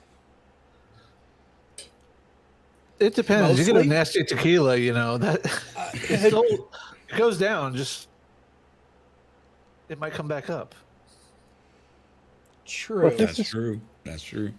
This is something that still goes back to what we were talking about the other day there, Jared. There are untapped things that I could go into, like the Klingons. Oh, yeah. And you're quite an avid Star Trek fan, I'm going to guess they're undoomed. Mm-hmm. You remember the guy, Kolos, from Enterprise, mm-hmm. and how he said that the Klingons had actually deteriorated, essentially, as a species or as a people, because the warriors were taking over more and more. Right. Why not have something when Kolos was younger, and seeing the fall of the Klingon Empire when it came to all the other classes, essentially. The scientists, the doctors, the people who are not the warrior class of society. So we can see why it is that the Doris, well, the Doris clan, the Doris family, Doris house, why they've been managed to gain so much clout. Why you have so many more Klingon now being more and more impressed by just violence and honor, but not really seeming to want to forward anything. If it's something they want to develop, either they use the scientists that they shun, they steal and or buy the technology, but they don't make anything really of that on their own anymore. No, that's an interesting point. As Klingon lore says, Klingons slew their gods a millennia ago. So I assume that means that they've been going on with this stuff for a long, long time. And at some point, they must have developed all their technology for themselves. We know from Star Trek that they certainly don't respect their scientists nowadays. So something happened. Yeah. Something. Remember that TNG episode where they had this really timid scientist? I think The think tank one? I think they're flying into a sun. They're trying to develop a shield for flying into a sun. With the Ferengi and the other guy, the one Yeah, where they had a Crush. think tank going on. Yeah, it's the Crusher episode. Ugh. Yeah, I don't remember the name. Just remember that there was a really timid Klingon scientist woman, and she's like, you could see she'd been bullied and beaten up by every other Klingon in school because she wanted to be a scientist, and they all thought that was probably the lamest nerd thing ever, and they all beat her up. So, such a sad thing. She was all defensive and on I don't know. It just sort of hinted at that thing that they don't care about science anymore. Yeah, and it would be a wonderful time period to go back to then to explore that. But you have to have a competent writing staff to do it. That's the whole thing. Is there are these pockets of history. But here's the thing. When they come up with these things now, they just come up with one idea, and that's the problem. I think they come up with. If they would have come up with that, they would have made an entire series about that. And I'm just thinking, I like the way when it was just episodes or maybe a two-parter sometimes. That's really what challenges a writer. To just take the relay run and go with what the other guy wrote and then write some dialogue and then just hand it off to the next writer, that doesn't produce a story. We've seen that on Discovery, that it by the time they get to the end of the season, they've forgotten 50% of the plot points from the first couple of episodes, and they just get lost. Well, that, and I'd say when it comes to the writing quality, Deep Space Nine is at the top, because you have that episodic nature where you're getting these little stories that all add up and culminate, but at the same time, you still have a series-long arc in the background that is maintained in a sensible way without it overriding everything. Right. It's just about continuing and having continuity is what I'm looking for. Yeah. It could have been the same way in Voyager if they hadn't had that infamous reset button every episode. Yeah, and that's what I was going to pivot to as well, is that the only series that I see that would have made sense for a series-long arc and not utilizing the episodic reset button would have been Voyager, because it would have made sense with the setting they were in. Right, but even if they had, they sort of have like a series-long story that they have to go home. But even then, I enjoy that there are separate episodes. You can say that is one of my favorite episodes, and you can go back and look at it and have fun, and it's like, oh, I missed that episode, and then it- you can say, I hate that episode, so I'm not going to watch that. Threshold. Yeah, exactly.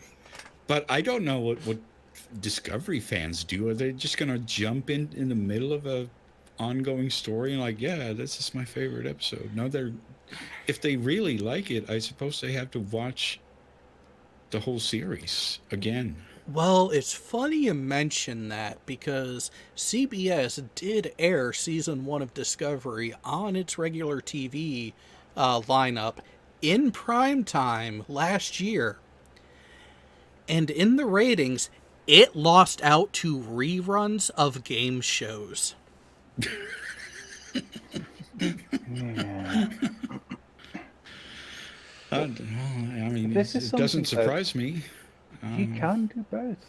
Look at the episode with Geordie, where he had to talk to the hologram of the designer or the developer or the Leah engineer. Leah Brahms. Yep. Yeah. And then later on, I can't remember how many episodes later, if it was more than a season later, Oh, all of a sudden. It was the next Yeah. season or the season after. You had a big chunk of time between the holodeck episode with Geordie and Leah Brahms and then her getting to meet them getting to interact in person. And there were consequences in an episodic show multiple episodes before, like over a dozen episodes before. You can do that in Trek and it not get fucked up and it not No. mess up anything. No, on the contrary, that's just good writing. Taking something from a previous episode and remembering that and carrying it forward. That's great. That doesn't mean you have to just make every episode flow into each other as one long episode. There's another series that managed that too. It's called, the Stargate? SG-1? Oh, No, but they managed to do it with so many things where they had one thing they mentioned in an episode season 1 and then bringing it up in season fucking 4. Where it's Wait, are you talking about SG-1 now? yes. yes. Right, that's Stargate another SG-1. favorite of mine, obviously. Yeah, we finished watching that, where's it now? A month ago? After having About a watched month it ago, for- yeah. Mm-hmm. It took us 10 months to watch through it. But it's something where they managed to do so many things where they had callbacks to callbacks without them in any way needing you or requiring you to watch the first episode. Right. And you can do it. You can do something like that. I say that you have, as I mentioned, a pre-current era Klingon episode.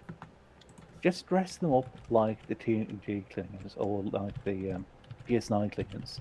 Mm-hmm. As in proper fucking Klingons, not the whole whatever the fuck they are now. I don't know. They look like something completely different. Some sort of insect people. Reject H.I. Geiger stuff. Yeah. None of that. Proper Klingon. Have them there. Just shove them in there. What you can use the new technology for is actually show how Klingon are supposed to fight. I wouldn't mind that, and actually showing that they are ferocious. Show that they can fight proper instead of, I'm going to slowly go towards you and slowly wave this thing at you. Right. Those things, yeah, just get that nice and actually show it with the power that they're supposed to have. Not the fucking Pinor and his sword bullshit, but what they are described to be actually doing.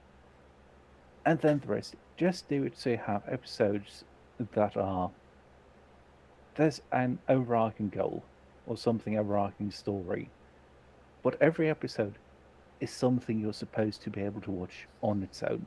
Right. You're supposed to be be able to jump in, or you go to a fucking restaurant for lunch, whatever shit. One of these episodes come on. You're supposed to be able to enjoy that episode for what it is. And not have to watch the entire fucking series just to enjoy it.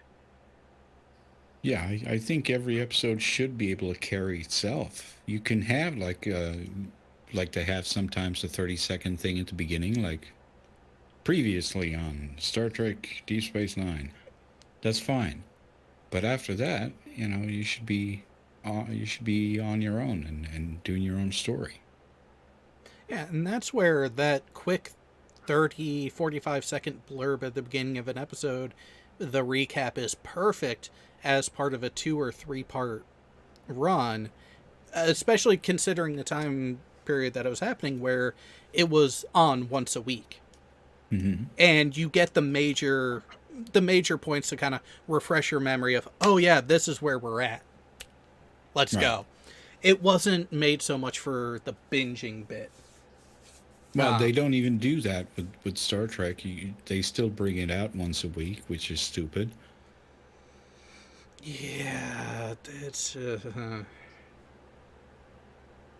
I'm guessing that's also to actually keep people watching their subscription services. Because if you just dump everything at once, people can binge it every weekend. And then cut it off. Yeah. Sure, I get that, but I don't know. Seems to work for Netflix. Yeah, but Netflix has a lot of other shit too. Yeah. And it's something where even if you say you're caught up on 5 of your series that you keep watching and shit like that, you can still just start watching a movie that you may or may not have watched before. Anything like that. If you see, or if you look at CBS, what do they really have to offer? What is it that they offer that you can't get from, say, Netflix?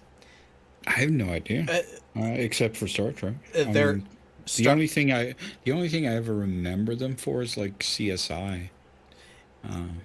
Well, and about the only other series that I could see people maintaining an account with them for other than Star Trek would be something like Judge Judy.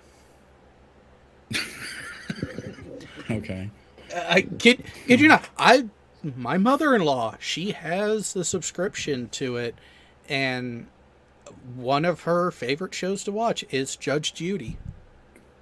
Well, there's no accounting for taste. Well, Judge Judy has her moments, though, where she herself is hilarious given the situation that she's facing. There's a reason why she's become eminently memeable. Yeah, sure. But it's not something... Not my kind of TV. Yeah, well, same here. Like, if there's absolutely nothing else that comes to mind for me to watch, I might watch an episode or part of one if I'm flipping through and it comes up. But other than that, no. I can easily find other shit. Yeah. So, Terry says the STD Klingons is what happens when Jurassic Park uses frog DNA to fill in the gaps. Pretty much. Even that's And a bit of a stretch.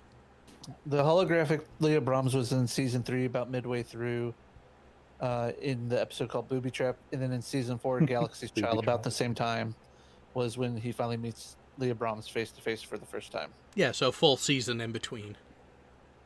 It felt longer. It felt like it was 2 years or something. Yeah. Well, and that's seasons another thing.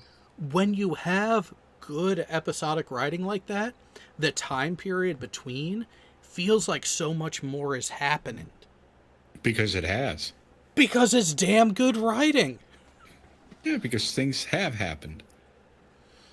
Yeah, it's not like, oh, it's a Star Trek show. We're going to take 3 45-minute episodes before we even leave the fucking planet. That's Picard. Yep. And did you see my tweet like 2 weeks ago or something with Mike Stacklasa on that? I might have missed it. That reminds me of an episode of Star Trek. Okay, go ahead. Just quoting him, considering that everything fucking reminds him of an episode of Star Trek. Yeah. Anyway, I put up like a little clip thing. I clipped out some stuff from their Star Trek videos when they were predicting stuff, and it all came true. and they're sitting there like laughing their asses off like this. Well, this is so fucking stupid. Of course they're gonna do this because it's fucking stupid. And they're gonna bring fucking Spock back, and they're gonna bring Q back. Remember Q? You know, they're doing their shtick, and it happened. Now they're bringing Q back. They brought Spock back, and they brought the Borg back. They said they were gonna bring the Borg back. They brought the Borg back. Every fucking thing. It's like they're watching Red Letter Media and going like, oh, whenever they say it's a stupid idea, let's do that. You remember the thing with, we're going to solve it with maths. Yeah. Oh, Yeah, and then they did. Yeah. It's sad. and oh, Fucking sad. I guess this whole tirade depends on if you know who Mike Stoklasa is. Yeah, and the whole crew of Red Letter Media. Yeah. And poor fucking Jay Borman trying to deal with them. But that's like Rich Evans. He can just predict the future. He's really fucking good at it. However, I wish that Mike was as good at predicting the future as Rich Evans, and maybe he wouldn't have fucking suggested fucking Jar Jar Abrams to do shit. you know what? Maybe that's it. Maybe we can blame them for it, for even putting the ideas out there to begin with. Blame Mr. Plinkett. No, but I can't blame him for that because because after seeing the first Star Trek, that's pretty much what I thought too. Like, holy shit, this guy should be making Star Wars movies. This isn't Star Trek. This is Star Wars. He's made a Star Wars movie and put a Star Trek logo on it, right? That's what I thought when I saw the first 2009 Star Trek to Star Trek. Yeah, and then what was the next thing that Abrams did? Oh yeah, he jumped to Star Wars. Yeah. So I mean, I can't blame Mike for that. That was a pretty obvious thing. Maybe though, at that point, Jar Jar Abrams had already caught the STD and just brought it with him. Well, he's got something. It ain't fucking talent when it comes to doing that kind of shit.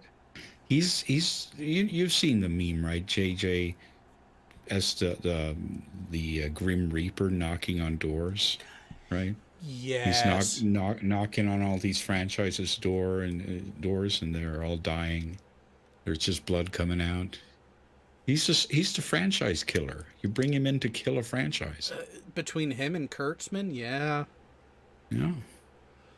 And on our so here shortly we'll be switching over to our Veterans Talk Weekly, where it's predominantly military members on a larger panel.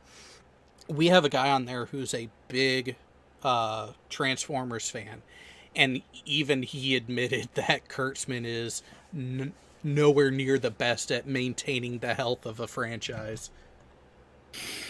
No, I mean I don't know what he's been involved with in Transformers, but did he write some of that shit or?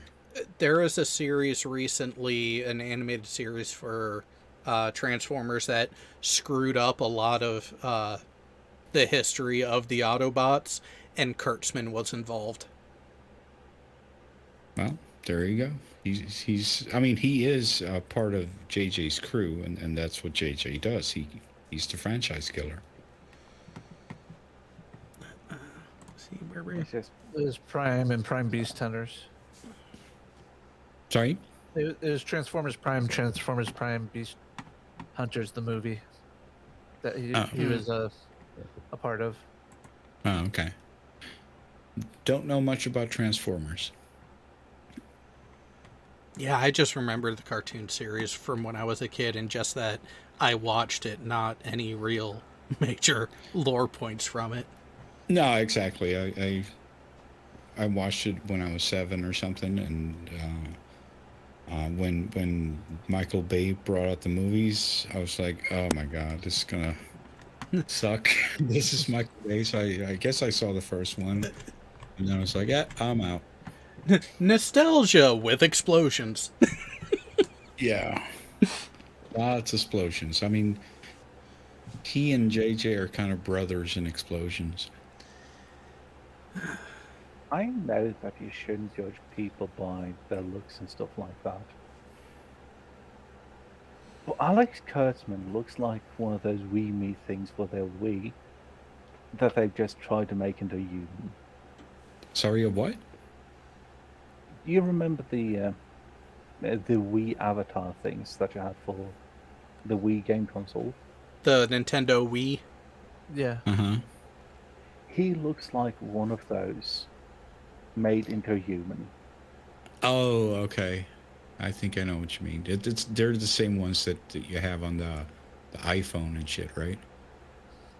Not exactly. They are. Let me find you a picture. I'm just gonna Hold make on, it I'm a working little on easier. Yeah, and then that way the audience can see In as well. internal chat. Yeah. Well, They don't need it's to not see Kurtzman, anything. but it gives you the Oh, idea. yeah. Here. Yeah, he looks like. So here's one of their me avatars. Okay. That's even worse. Here's Kurtzman. He avatar? looks like one of those Kurtzman. motherfuckers made into a human.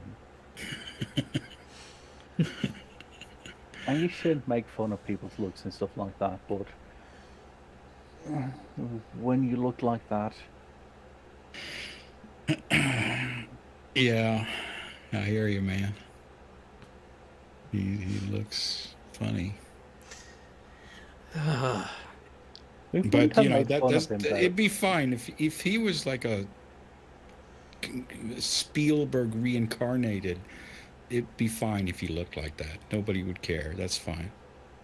Yeah, but he thinks he is, but he's garbage. Yeah. So that's a different story. Yeah, you can be a lot more forgiving on some things if someone is at least competent in what they do. And yet, studios keep hiring them because of the name. And that is something I will never understand.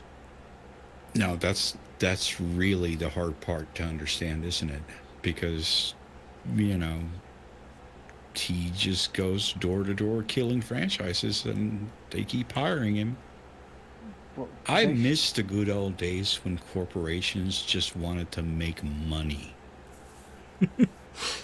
They still do, but they're going to shoot themselves in the foot while doing it, and then making sure that you have no other choice than watch their garbage anyway. Well, it's like they fuck up and then they blame you for not liking it. What the fuck kind of logic is that? Well, you It's see, because you're had too you- much of a pleb to understand what they're trying to tell you is good. Let's just admit it right now. Let's just put it on the table right now. We are the last voices that they're going to listen to because we are their most hated demographic. Sure, but So who are it's not- who are they going to end up blaming? Oh yeah, the most populous demographic that is actually responsible for the most media money spent. Oh no. They're the bad ones because they don't want it. No. It's not that we're shit at writing. It's not that we're shit at what we do. The problem is because we are telling the largest percentage of the people that we're trying to get money from that they're worthless and to fuck off and that they're the problem for everything. yeah. Who was it? Was it the whole fucking thing with the Captain Marvel movie? Or was it some other movie where they No, essentially that was said, one of them. Captain Where Marvel they- was one of them. There Well, there where was they another said- one Where they, you mean where they said you're not we don't want you to watch this movie anyhow. yeah. And Yeah. then, was it a week afterwards? Why didn't you watch the movie? The movie's tanking. Yep. That's happened so many times now that I can't keep it straight. And yet Brie Larson seems to be at the middle of a lot of those things happening. Yeah, I mean, she's irredeemable at this point. She's said so many things that they'd have to make a Darth Vader arc for her to come back. I wish that her ego was as large as her ass when it came to that, though. Oh, no. Leon, they had to hire a butt double for Captain Marvel because her ass is so small. That's what I mean. If only her ego could be shrunk down to the size of that thing. I think that was the point, right? Jared, we don't have an electron microscope small enough to measure that, so Yeah, or powerful there's a enough to measure reason. something that small. So. There's also a reason why she's referred to as Plank. I don't be mean No. to Plank. Plank had a really meaningful character arc in Ed, Edd n Eddy. That and Undoomed, let's be honest, she's a carpenter's best friend. It's not like she's missing something that's very important. She's got huge tracts of land. No, that's Gina Carano. We like her. Well, of course we do. Yeah, who wouldn't? Well, the writers liked her, but the other people at Disney. Yeah, I mean, you're right about that, of course. Which the is people actually benefiting from her being there. Yeah, that's what I'm saying. I miss the old days when corporations just wanted to make fucking money. And they've realized what it took, and that's like, for all of the flack and issues of, say, early 90s media, you at least knew what you were getting, and you knew why they were doing certain things, and they didn't deny it. Right. Back then, you at least knew what the fuck you were getting into. You could already see the other examples, which is why if you got invited by someone else, you don't do it. At least not if you happen to be a boy and happen to be around about-ish under 10 years of age. You knew what you were getting into more. Now, it's more, oh yeah, but you can be part of this, and we're gonna first make some money off you, and then when you don't suit us anymore because, you know, political views or anything like that, we are instead going to go at it and call you everything under the fucking sun, cut you off, and call you some kind of creep. Yes, but then don't come up to me and talk about inclusion after that, assholes. Yeah. This is the way. This is the way. This is the way. Oh, that series is. We could end up going even longer, but we do have the other show to pivot to. So yes, I know. Normally the show only goes for a couple hours, but you know what? The conversation rolled nicely enough. You got an extra half hour. Be happy. The unfortunate bit, we're not going to have as much of an intermission before the next show, so stick around. We'll be back on air in, let's call it 10 minutes. Need a bathroom break too. With that, any parting words for anyone on the panel concerning the fuckery that has been entertainment media for this week at least? No, it's all downhill from here. Either they're fucked or we're fucked, or both. Both can be a good Not time. in the good sense. Well, I was going to say, it could be a good time. It all depends on who it's with. But Ring my bell to be a special subscriber. That's a good one.